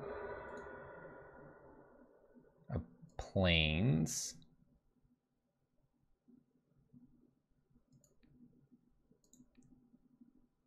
Attempt to equip a Pure Steel Paladin here. And attack. I guess a Fatal Push can get me here. Ooh. Wonder if there's a way to do that a little bit smarter. Shadow Spear lines me up a little more on just a singleton creature, making Fatal Push deadly. Sprite Dragon block and Fatal Push could have gotten us here. We probably want to move the Colossus Hammer over to the Memnite and attack with the Memnite there and attack with Stoneforge. They have to kill one of these. Then you load it up on the Colossus Hammer. A Fatal Push here, though, makes this a 2/2, and this is a 6/6, which makes it lethal. So it wouldn't really matter your sequencing here. All right, Burnington and Fatal Pushes feel good here. I like Inquisitions. Maybe an Auriok Champion, although they do have black. Or sorry, they do have blue. Thoughtseize feels like this needs to be taken out. Let's bring Fatals and Inquisitions to start. Love to get these Burningtons, Inquisitions in. And the Auriok Champion. I'd love to get these.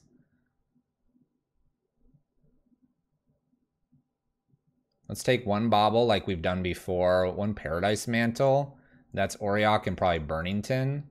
We're on the draw. It may be better to do an Inquisition over, say, a Steel Shaper's Gifts or something. Wonder what the probability of a Sigarda's Aid actually landing. Let's cut Cranial Plating. Putting everything on one creature doesn't feel good. And then let's swap out a creature for Burnington. I think Memnite, just because it doesn't fly, feels okay. Let's do it. Looks good. Looks good. All right. Game 2. Opponent choosing to play first. No surprises there. Lur's declared. Opening hand looks pretty fantastic. We'll go ahead and keep this. This is pretty fantastic, not gonna lie. I think it's going to be what? Sigarda's Aid is a leading card here. Fetching off Arid Mesa. Then get the Auriok Champion down and hope that a Colossus Hammer hits it. The only way they really get through the Auriok Champion after that is bouncing it with a blue card. We definitely have to, unfortunately, hold Colossus Hammer for a while, though. But we can Paradise Mantle after the Sigarda's Aid. Sigarda's Aid, Auriok Champion, Paradise Mantle, just to ramp us a little bit as well. It's a weird ramp, but it is a ramp. My opponent is playing black, though. Let's see if we've got Inquisition Thoughtseize. No such things to start off. We'll lead with a Sigarda's Aid and see if we have the Force. If not, we're in good shape. If they do, well, we have it. All right. It's looking positive. I'd love to be able to put Inkmoth Nexus down next. But it's not as safe as, say, the Auriok Champion. We were meant to fetch, but I forgot to do that. No worries. Opponent opts here after fetching for Steam Vents. That's an okay thing to see. Putting a card on top and has a Spire Bluff Canal and a Bobble. All right, we'll see if they have a counter here. We'll see if they have a counter. Auriok Champion. They don't. We'll play Paradise Mantle and just attach it for funsies here. This doesn't really do a whole lot. I can't imagine they're too worried about that. Attached. Now we may have to play somewhat defensively with the Colossus Hammer, because it looks like my opponent will have the 3 mana, which allows them to start countering things. So I'm a little worried about that.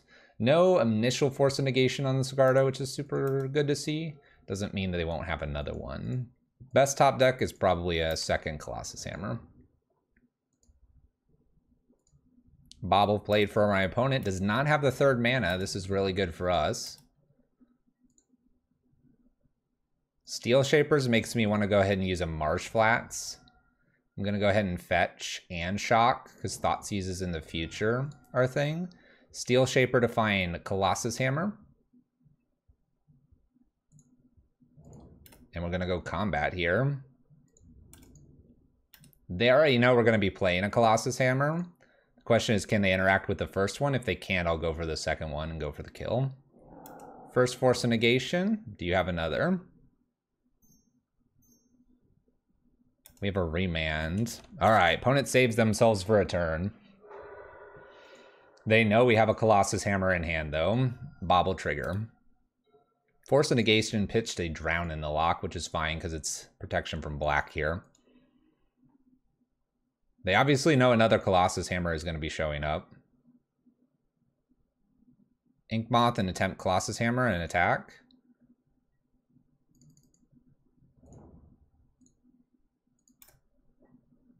By playing Inkmoth, I'm good from a mana leak here. Pretty good from a Remand as well. Attach. Smack. Take 10, 11. Ooh, Snapcaster. Good block, good block. We gain a life. Nicely done, opponent. Nicely done.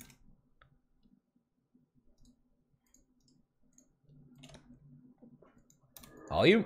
They have a sacrifice effect. We've got the Inkmoth. This is good. I have a feeling my opponent's entered chump block mode. We're not going to put Luris to hand just yet because there's really nothing in the yard for us to go grabbing just at this point. Luris plays better into a top deck Abrade from my opponent, Abrading Colossus Hammer. Luris would be able to be played and then replay the Colossus Hammer. We don't get that luxury this turn. Well, engineered on 1, but they don't have the next land, so not punished.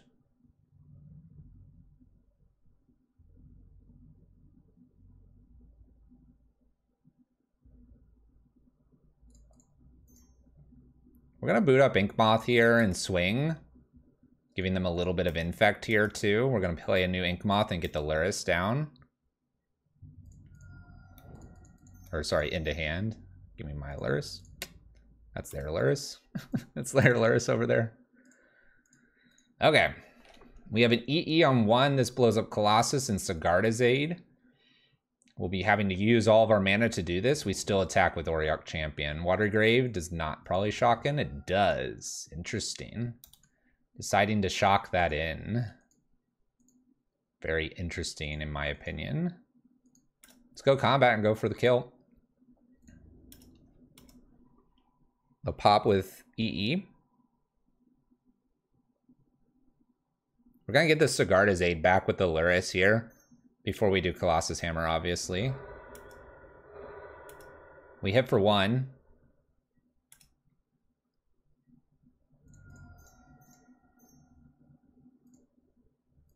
Luris. Love the Sigarda A's back, please. Oh, this is interesting. During the trigger, they could hit it. It's a window that Auriok Champion provides to my opponent. Oh, they missed. They really should have hit that in response. Okay. Small thing there. Opponent's at 2.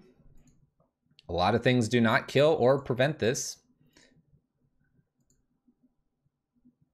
So we get lucky with the Sigarda's Aid. A little bit of a misplay when the trigger happens with Auriok Champion. Opponent should have priority there briefly, I believe. Bobble played for my opponent. They're sitting at 2 here. We'll go ahead and cantrip a Silent Clearing. Last thing I need. Well, that doesn't work either. Gonna attack and pass turn. Not gonna worry about booting up the Ink Moths currently.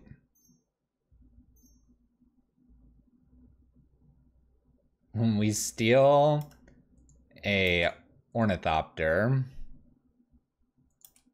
I regret playing it now. I regret playing the Ornithopter now. Interesting. Alright, we need to start booting up the Ink Moths. Opponent's starting to sneak away with this. We don't want this to happen to us. Are we gonna put Luris to hand here? They do. Shadow Spear would be nice. It's a bobble. Well, let's not have this slip away from us. Oops. Let's go ahead and boot this Ink Moth up. Let's boot this Ink Moth up. Let's swing with the team. And pass turn. I'm not going to play the new Ornithopter. I don't need them having new blockers here. Luris down here is kind of interesting. Luris played. They get to play an Engineered on 1 or potentially 2. If they put it on 1, they get the Sigarda's Aid. It's funny how this Ornithopter is now messed us up.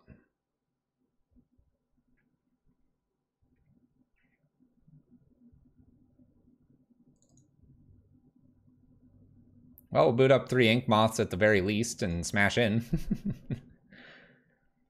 Well, we've learned. We've learned.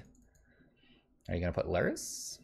Looks like we're putting Luris down. Luris is a way to gain life, which is super important for them. We gain life as well. We maybe just go in the Infect route here at this point. This has protection from black, so gets through the Luris if there was a way to scoot Ornithopter out of the way. Gives us the turn back. We have a Memnite. Let's boot up all 3 Ink Moths and attack. I don't think I'm attacking with Auriok Champion this turn. Oh, actually, let's go ahead and do... Let's do that because they have to block here and we get 3 Infect through. Or at least I'm pretty confident we would. Yeah, okay. We'll pass turn. We're gonna probably just have to infect them out at this point. Lesson learned about Ornithopter. They'll attack with their Luris, obviously. Luckily, the Engineered Explosives, even on 0, doesn't affect our Ink Moths currently.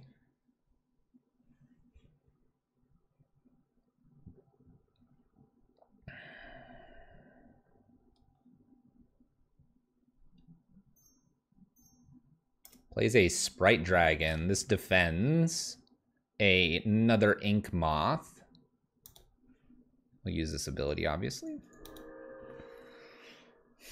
Plays a Bobble Growing Sprite Dragon. Oh, I feel like we've thrown this one away. Opponent's played very well. Attacks for 3. A little bit sketchy because if I draw anything here, I could potentially win with the Auriok. There's a Pure Steel Paladin. I don't know what this gains me. Probably nothing. Let's go ahead and boot up Ink Moths.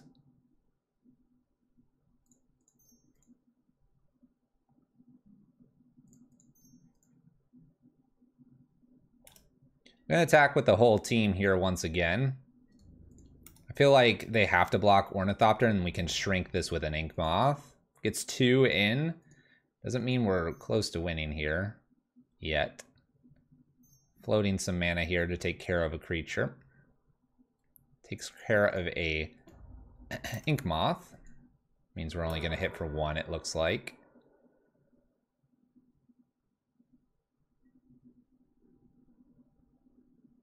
Alright, my opponent can steal a lot of random things here. I think this is the turn to play everything out, and when we top deck, we'll have so many options. Oh, are we countering? This is good to know that they have Spell Snare.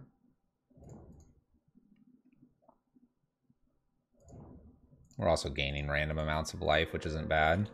Alright, everything out. Opponent knows we're empty-handed, which is probably some good information for them. 1 Colossal Hammer. That is all we're asking for. My opponent may have Archmage Charm or may also have Force of Negation.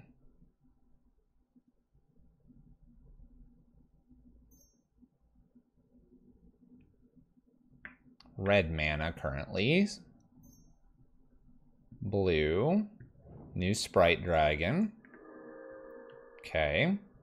Land. Haven't played anything out of the yard for Luris yet. Attacks for 6. Puts me to 15. 16. No blocks, obviously. Plenty of life. Down to 15. Up to 8 for my opponent. New Ink Moth.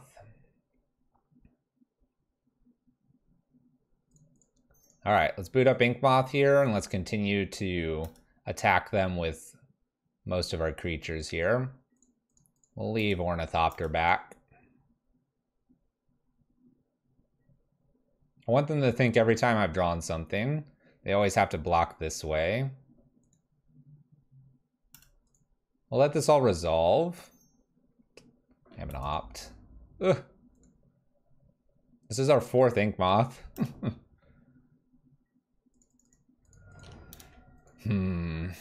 We let this one slip away when they were able to steal the Ornithopter. Scalding Tarn goes back down to 6. 1 hammer. Come on. Come on, 1 hammer.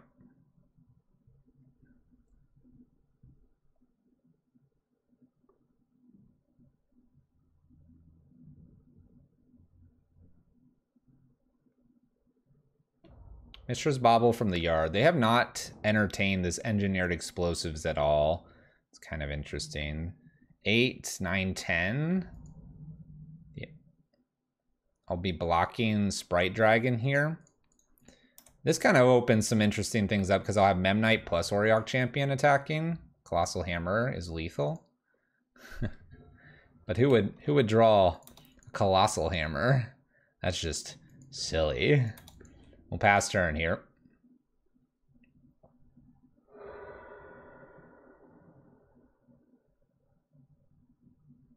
It's a lot of lands. We've had a lot of lands this game. Opponent bolts me, puts me to 7. I can block here. I can block Sprite Dragon. This is a perfect example where I think engineered on 2 would just be fine. Clears this.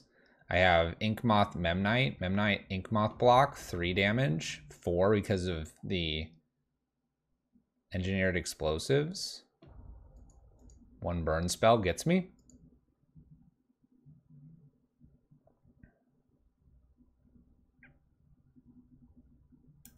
Yeah, like Snapcaster, we gain a life. We're gonna get bolted here or something.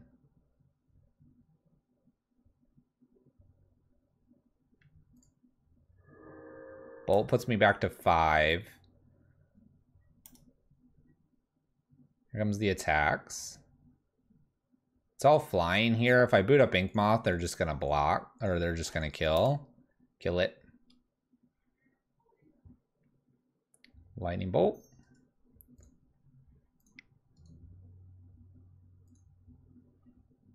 No, yes, maybe so. All right, we block. I don't believe I should have another turn here, but it looks like I might get one here. Down to 5. Down to 2 with the bolt. playing around whatever I have in hand here. I have a Fatal Push. It's a very weird card to have drawn. We'll pass turn. I'll Fatal Push just to see what other counters my opponent may have here. It's a bobble. Sprite Dragon on the right is 4 damage. Sprite Dragon on the left is 6 damage.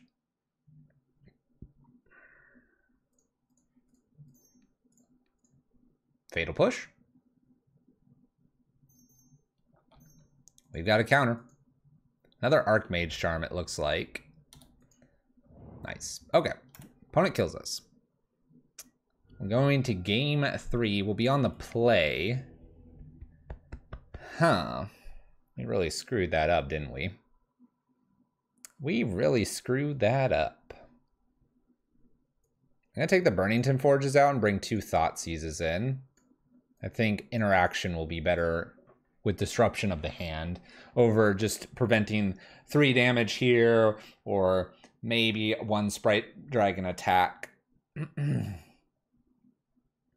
Yeah. This is going to be a rough one too because the Auriok Champion was probably one of the best things we could have been doing. And now my opponent's aware of that. They might be able to stop us here in the opening hand. We'll see. Love a Thought Seize as our opener. Wouldn't mind a Sigarda's 8 as well. That was well played. I think we learned quite a few things there. Pair of Steel Shapers gifts and a Ink Moth.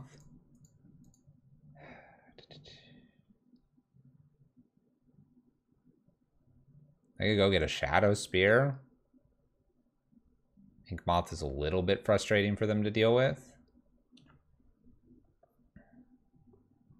I think I'm gonna keep because I'm gonna rip the Sigarda's 8 off the top here. It's gonna be great. Steel Shapers to start things off.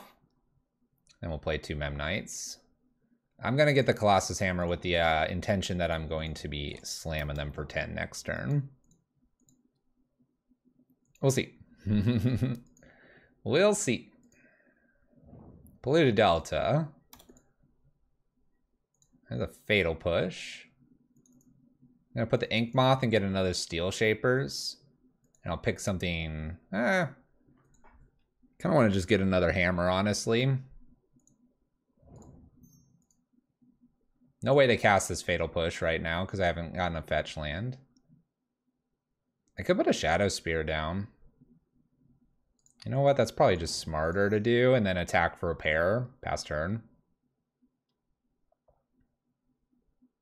Like, this will gain us life if they don't start interacting with these creatures.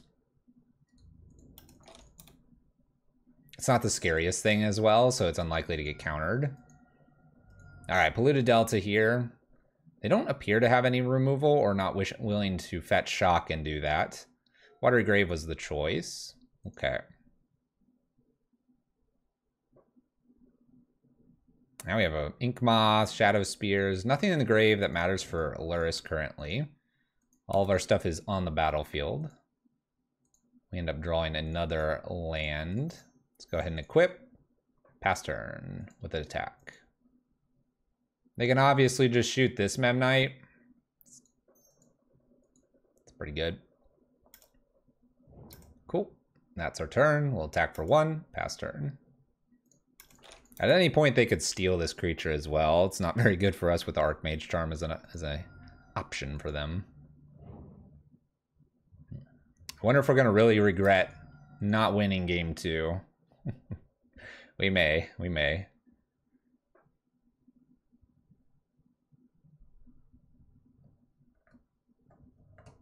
Sigarda's 8 off the top. Boot up Ink Moth, swing, Colossus Hammer, Sprite Dragon. Bobble Trigger. Okay. This is interesting. Do they have another land? They do have another land. All right. Are they attacking for 2?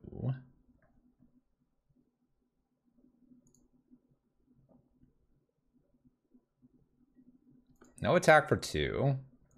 Silent Clearing's not the worst thing here. We'll go ahead and Let's go ahead and avoid a mana leak here by fatal pushing Sprite Dragon first, because we can pay for this, and then we can attach Shadow Spear here. Let's see if we can get in for a pair. Again, not a lot here. Memnite in the yard does mean that Lurrus has at least something to go grab. We do attach for 2 and pass turn. It'd be funny if the rest of what they have is counters, because we're underneath the counter with the Memnite. Super nice. Bobble's used here. Bobble draw.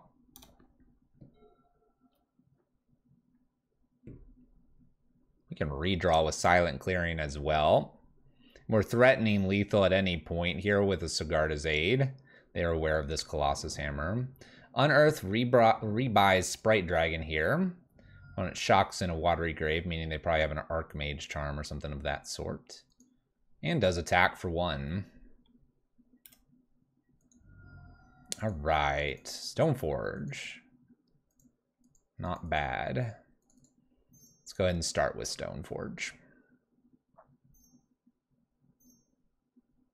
Drown the Lock. Drown the Lock to counter. Let's put Lurrus to hand here and attack for 2. Go ahead. Opponent's at 8. Opponent's at 8. Lurrus looks pretty good. If they have any counters, they'll probably want to leave those available. Lurrus played and Stoneforge is definitely not a bad turn here. Could also be Lurrus and Memnite.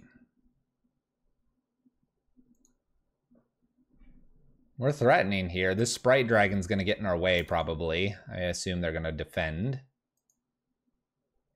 They do. Okay. We're defending now. Alright, this is kind of an interesting turn here. I think I like attempting Lurrus. This should get a counter. I can then Sigarda and Colossus Hammer. It's a remand. Okay. We'll attempt Sigarda here, and we'll attempt Colossus Hammer on Memnite. This is presenting lethal if this resolves and they don't have a way to counter Colossus Hammer. We can then rebuy this with Lurrus the following turn. We have 3 cards left. There's some real resiliency here. They could also Archmage Charm steal my Memnite. We do counter. Okay. Countered all the way around. 2 cards for my opponent, not gonna attack. Your move. Next turn can be Lurrus, Sigarda's Aid, Colossus Hammer still. Maybe if we put this all on the Lurrus instead of having them steal Memnite. We'll see how much mana they have available. Currently we have a Drown the Lock in the yard, which can be flashed back. Archmage, flashback, Remand, and Fatal Push. So Snapcaster is definitely problematic. Engineered on 1. Land and an unknown card. My opponent attacks for 5.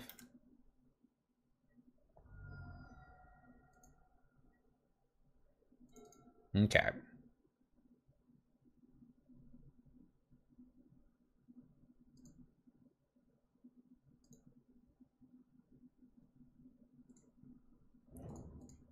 Let's play the Marsh Flats down. I'm gonna go to Godless Shrine tapped. Let's attack for 2 here before I do the whole Lurrus and Colossus Hammer thing. If Lurrus resolves, definitely playing Sigarda's Aid here. Opponent counters, or is attempting to. Fetches. Snapcaster into Archmage Charm is pretty good here. Or a Drown the Lock, that works too. Either one.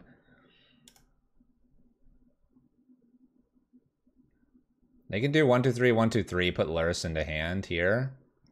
So they Drown the Lock, countering. We'll pass turn planning to use Silent Clearing. Opponent takes a random draw. Puts Lurrus to hand, but not leaving black open.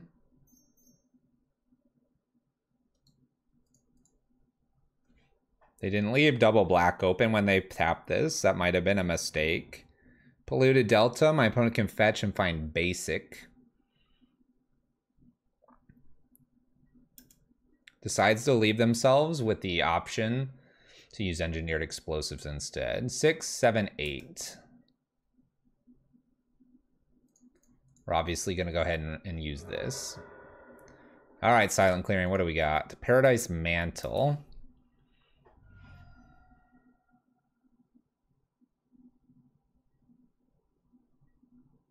Another Marsh Flats, too. All right, let's attack for the 2. We can use Ink Moth to block. They go down to 2.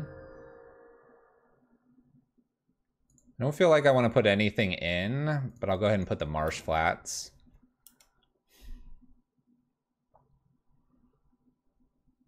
I could use Engineered just to pop off and kill the Shadow Spear. They do not. I'm going to play a Luris.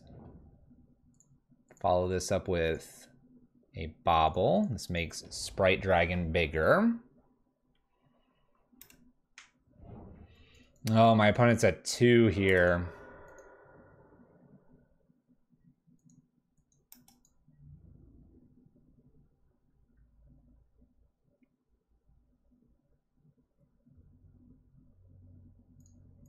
I'm gonna go ahead and block here.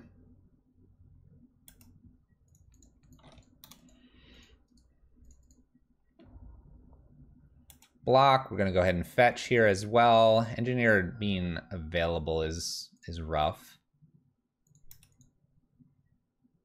Opponent draws a card. We find a Stoneforge.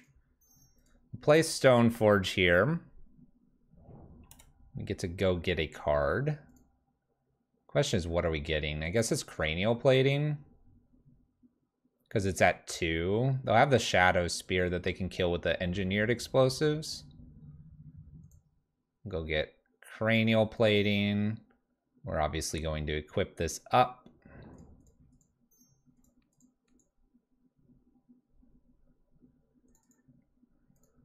Put the Paradise Mantle down as well.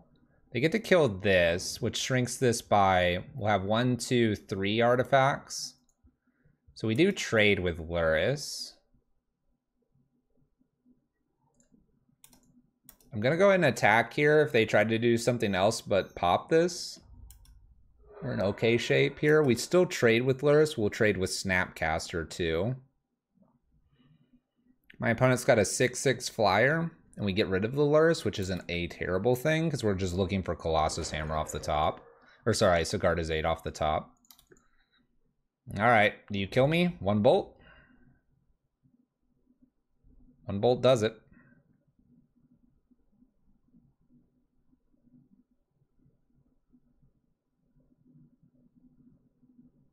This has been a close one.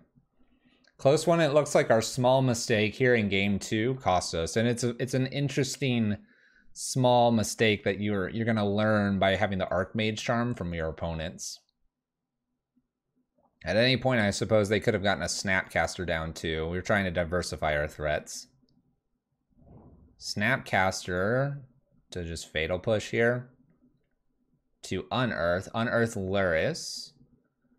This is kind of interesting because it Unearth Luris put a Engineered on 2 for Stoneforge and Cranial Plating. Just decides to bobble here. This puts this to 8. They threaten lethal here, so I have to block. That was well played. Our opponents played some really tight Magic. I think if we want to say anything, we could learn quite a bit from our opponent. So I need, I don't know, Pure Steel Paladin? Okay. Pure Steel Paladin at least lets me draw another with Colossus Hammer and then attach things. If I draw another that's a blocker in the air, we still have Snapcaster in this.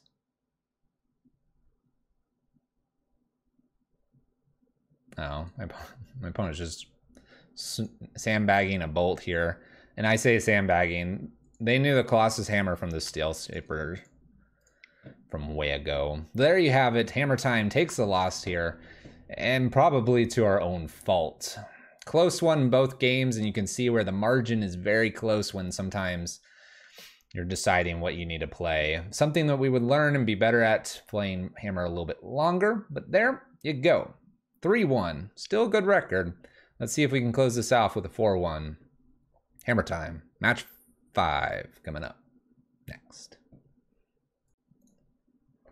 Match 5 of Hammer Time. Could have had it 4-0, but instead we're moving on to a 3-1. Still a good representation of the list. And let's see if we can come home with that final win and look for that 4-1. Your next match, your final match. It's coming up next. Okay, match 5. Final round here. Playing the Hammer Time. And we get to play first. We know what our opponent's playing. This is the Prowess Leaders. Prowess Raid Boss. 5. All right, well, I like what we have here in the hand. I think it's fairly good against them. We'll go ahead and keep. We'll see if it can benefit us. We have the Raid Boss, the Prowess King over there. Or Queen. King or Queen, don't know.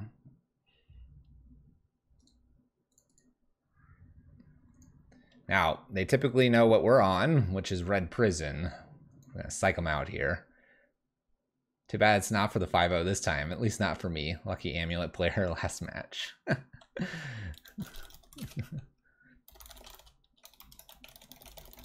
We're saying just a 4-1 attempt here. Good luck. Scarta's Aid. We can basically set ourselves up for a potential double Colossus Hammer with the Ink Moth Nexus. I'd love to be able to do this. We'll see if we get that lucky.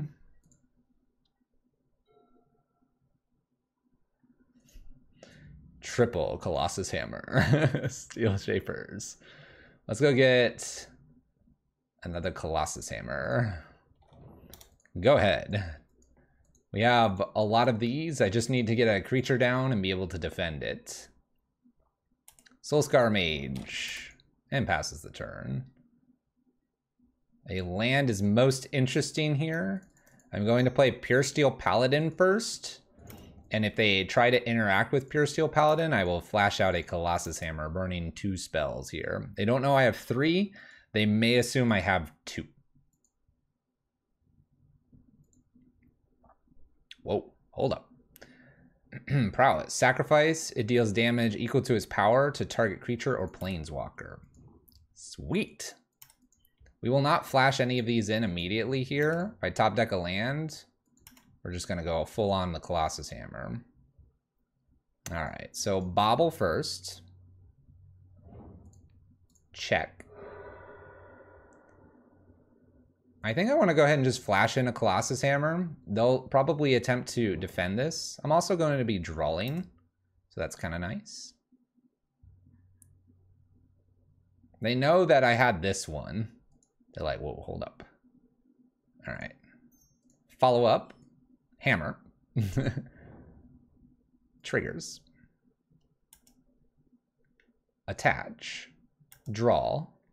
Yes, please. Silent Clearing's fine. This will shrink it a little bit because of Soulscar Mage. Draw again. Or attach again, draw again. Bonus Bobble. Let's look again. And now we play land here. We boot up Ink Moth. I shouldn't have cracked that. Ah! I shouldn't have cracked that. Ah!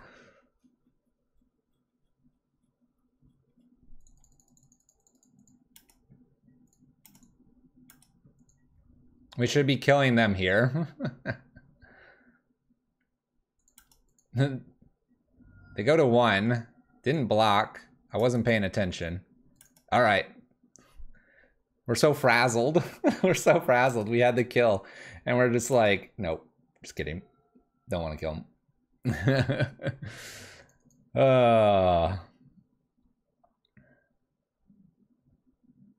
We should have been killing with Ink Moth. There's Blood Moon. Let's go ahead and cash in a Silent Clearing here. Stoneforge is fine. Stoneforge gives us the kill.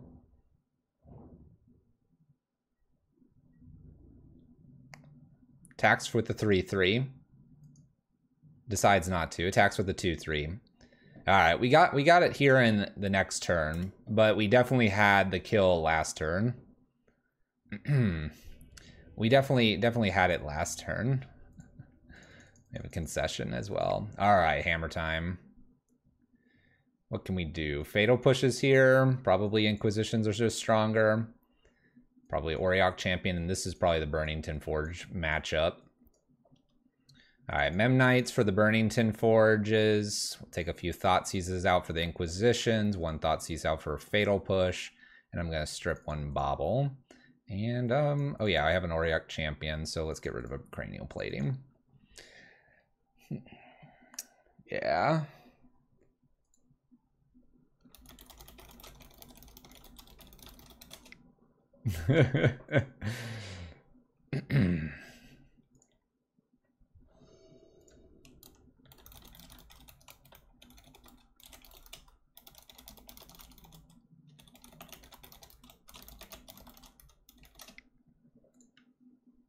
All right, Lurrus declared. Hand looks fantastic. We'll keep. Wow, this is the hand you want. Keep. Let's make it roll. Sigarda's Aid here. Got the Ornithopter as well, the Steel Shapers. I might even hold for this briefly. Sigarda Aid, Bauble. Definitely going to use this Bauble here. Going to hold the Ornithopter so I have Steel Shaper plus Ornithopter to defend it with, oh snap, the hammers. Ratchet Bomb. It's pretty good.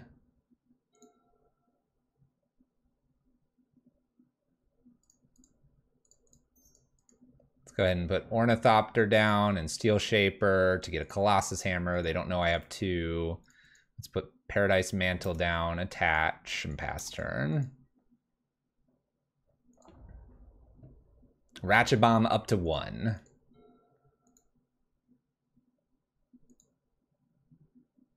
That awkward moment when Colossus Hammer doesn't do enough for you. There's an Abbot. So I guess we're going to be doing Lurrus to hand here.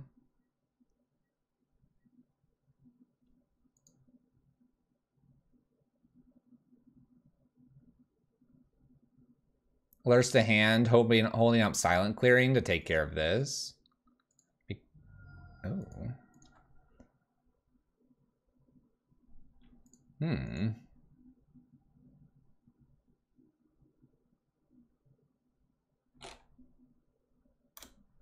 We'll just pass. We're gonna put Lurrus to hand here. Oh gosh.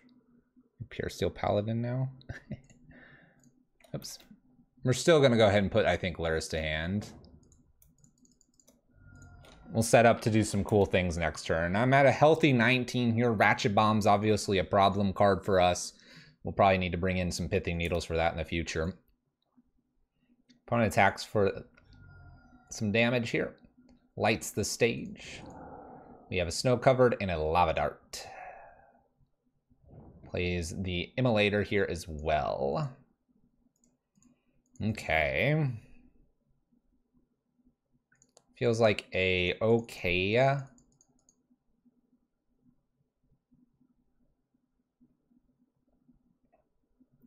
kind of want to throw a Pure Steel Paladin out and then like a Colossus Hammer as well.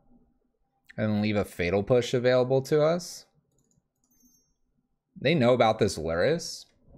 I'm going to play this now so I draw the card. They go to Bolt. Let's follow it up with another hammer. I'm going to get a double draw here, which is probably the more important thing. Because they have to let the extra Colossus Hammer resolve for the Ratchet Bomb. This is great to see right after. We get a second draw here. I mean, I guess, no, they have to, well, because that would die. It's kind of interesting because then I get a Colossus Hammer here. I wonder what the right play is with the Ratchet Bomb. All right, they just decide to pop it off here and I don't get another draw. But I get a Colossus Hammer here. And I have Lurrus. I'm going to be playing Burnington, Lurrus, and probably Bauble. All right, some lava darts, all that good stuff. We're gonna use that. It's quite a bit. This hits creature or planeswalker. Extra lava dart here, land played, firebolt, 2 unknowns. Hitting for 8, which is quite a bit. Hitting for 10, I'm at 12. Lava dart kills. Dang. All right, they have no idea I have Burnington. Dang. All right, good turn 5 kill. Maybe saves it if we do the fatal push. So pithy needles for ratchet bombs.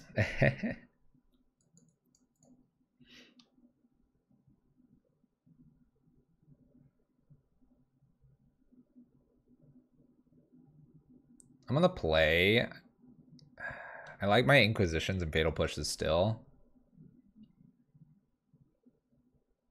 They're telling me they simulated. Look at this. Look at this. It's great.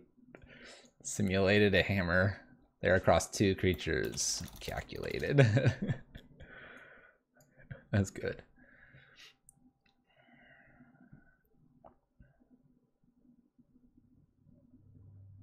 I'm gonna get rid of the baubles. At least 1 bauble and 1 Paradise Mantle. Bringing in 2 Pithy Needles. I've seen a screenshot of what they've been playing on Twitter, and I recall now that I've seen it, the Ratchet Bomb there. So Pithy Needle would be super nice to be able to get down for that Ratchet Bomb. That is how they're dealing with some artifacts, because there are cheap artifacts out there, and I like the sideboard choice there. It's probably not a bad thing to consider for Red Prison as well. Gotta learn from the other red lists out there how they deal with the meta. 1 and 2 is also safe for Red Prism. All right, we got this final match here. Final match, final game. All tied up. Match 5, round 3. Game 3 for all the marbles. Let's play first. Luris declared. Obviously. All right, I like this. We'll go ahead and Inquisition to steal something. We just need to top deck some sweet stuff. What are we playing against? We have a Lightning Bolt, a Relic, and a Light Up the Stage.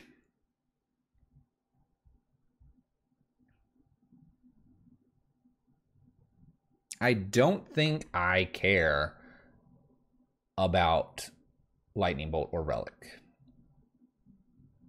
I'm gonna take the Light Up the Stage. We'll line up Pure Steel Paladin as our next card. Snow Cover Mountain played. Relic played. Steel's Inquisition. Goodbye. It's really not a bad thing to see here.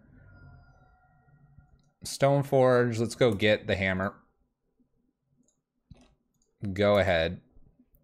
We have the Lightning Bolt. They have a Relic. But we have Pure Steel Paladins as well, and along with the Sigarda's Aid. Looking fairly strong here. If I were to top deck another Colossus Hammer, we'll play Sigarda's Aid. Extra land played here. Lightning Bolt staying up.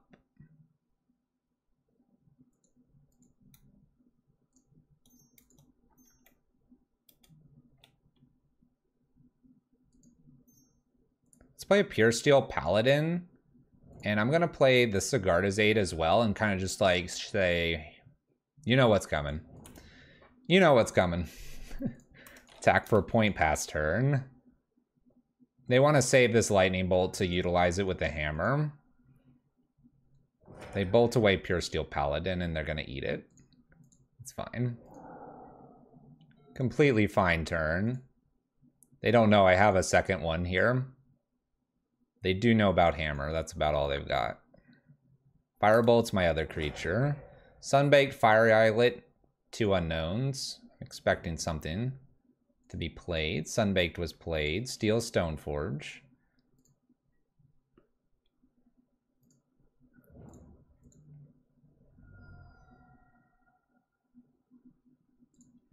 I think this turn is just Luris. Luris and pass. This makes it look like I don't have a Pure Steel. Kind of an empty turn for them. Or for me. I need to pile up a couple things.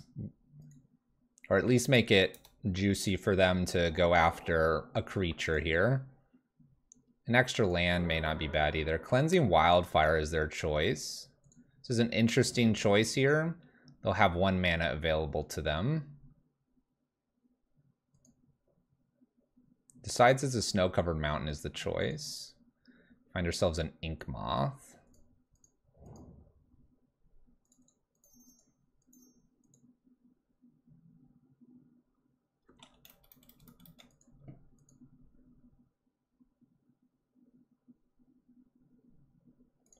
Let's do a Pure Steel Paladin here. And we can do Cranial plus Colossus Hammer.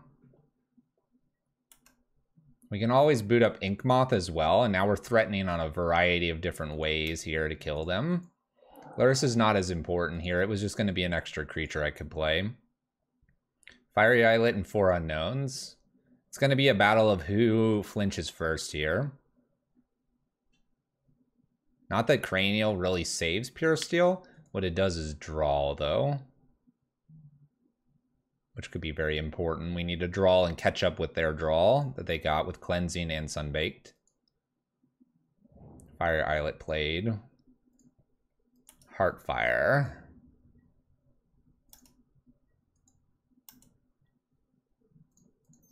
I'm going to play Cranial Plating first. This seems odd, but it's basically just being used as a draw here. That's all I'm using it for, and this has to be very obvious to them.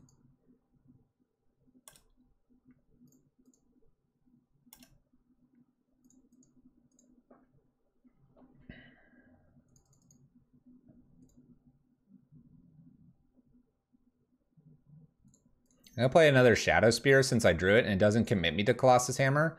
This is the point where they could go ahead and shoot this if they wanted to. They do. Okay. This is fine, I think, because now I'm going to force them to pop this. 1, 2, 3. So we're going to go ahead. Let's see here. 1, 2. Let's play the Silent Clearing down. 3. Lurrus. This shows I can play Pure Steel Paladin. They want to, but they know they can't. So the question is, do I go for it or not here? I think we play Pure Steel Paladin.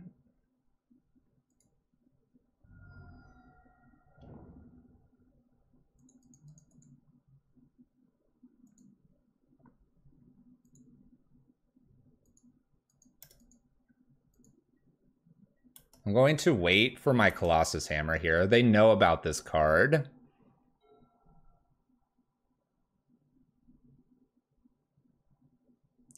Basically, we force them to allow us to have the Pure Steel Paladin here. Because they couldn't use the relic there. Cleansing Wildfires are Ink Moth. We'll float. It's a good kill. It's a good kill because now they can interact with us in this coming spot here, and I won't have the Colossus Hammer. I think I have to just allow it to go here because they have to kill Lurrus, but they could shoot and shoot. So I'm giving up the option of basically defending these creatures with the theory that I hopefully will get another turn here.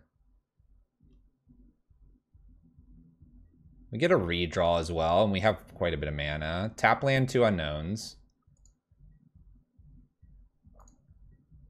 It's an Ornithopter. It's an interesting one. Let's go ahead and sacrifice Silent Clearing. We find a Stone Forge.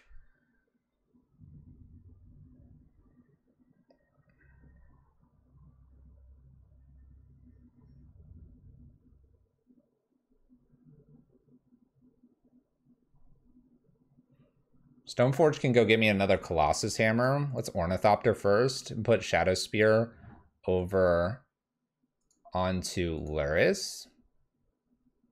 This makes Lurrus a 4/3, making it not die to this. Prowess is a thing we have to worry about here. I'm gonna go ahead and Stoneforge now to go get another Colossus Hammer. We have Trample, which is important. Colossus Hammer. Let's go ahead and also equip here, making Luris a nice big 7/3. We can now attack pretty safely here. And they'll need to make the first action. Having 2 Colossus Hammers here and having Luris above the 2 here, so this sacrifice doesn't work. They have to have the 2 removals in hand. I think we've played around it just enough. We probably don't even have to fire these off to win this game from here.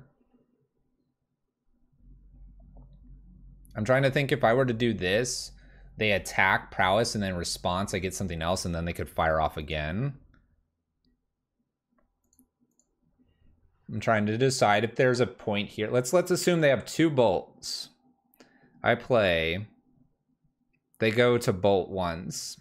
I play the second, they bolt again. I clear 2 bolts. They have nothing in hand.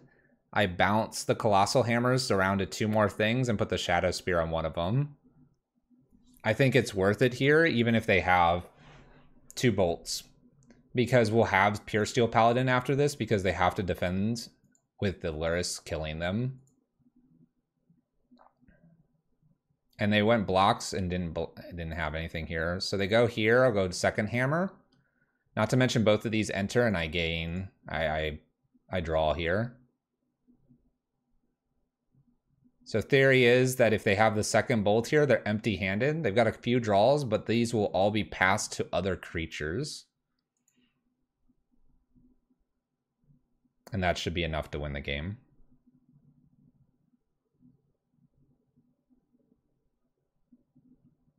Show me that second bolt. You know you need to. Not to mention that, yes, they draw 2 with Relic plus Fiery Islet, but I'm drawing 2 and keeping up with them. The big win here is Pure Steel, being able to swap things around and prep my creatures for the following turn.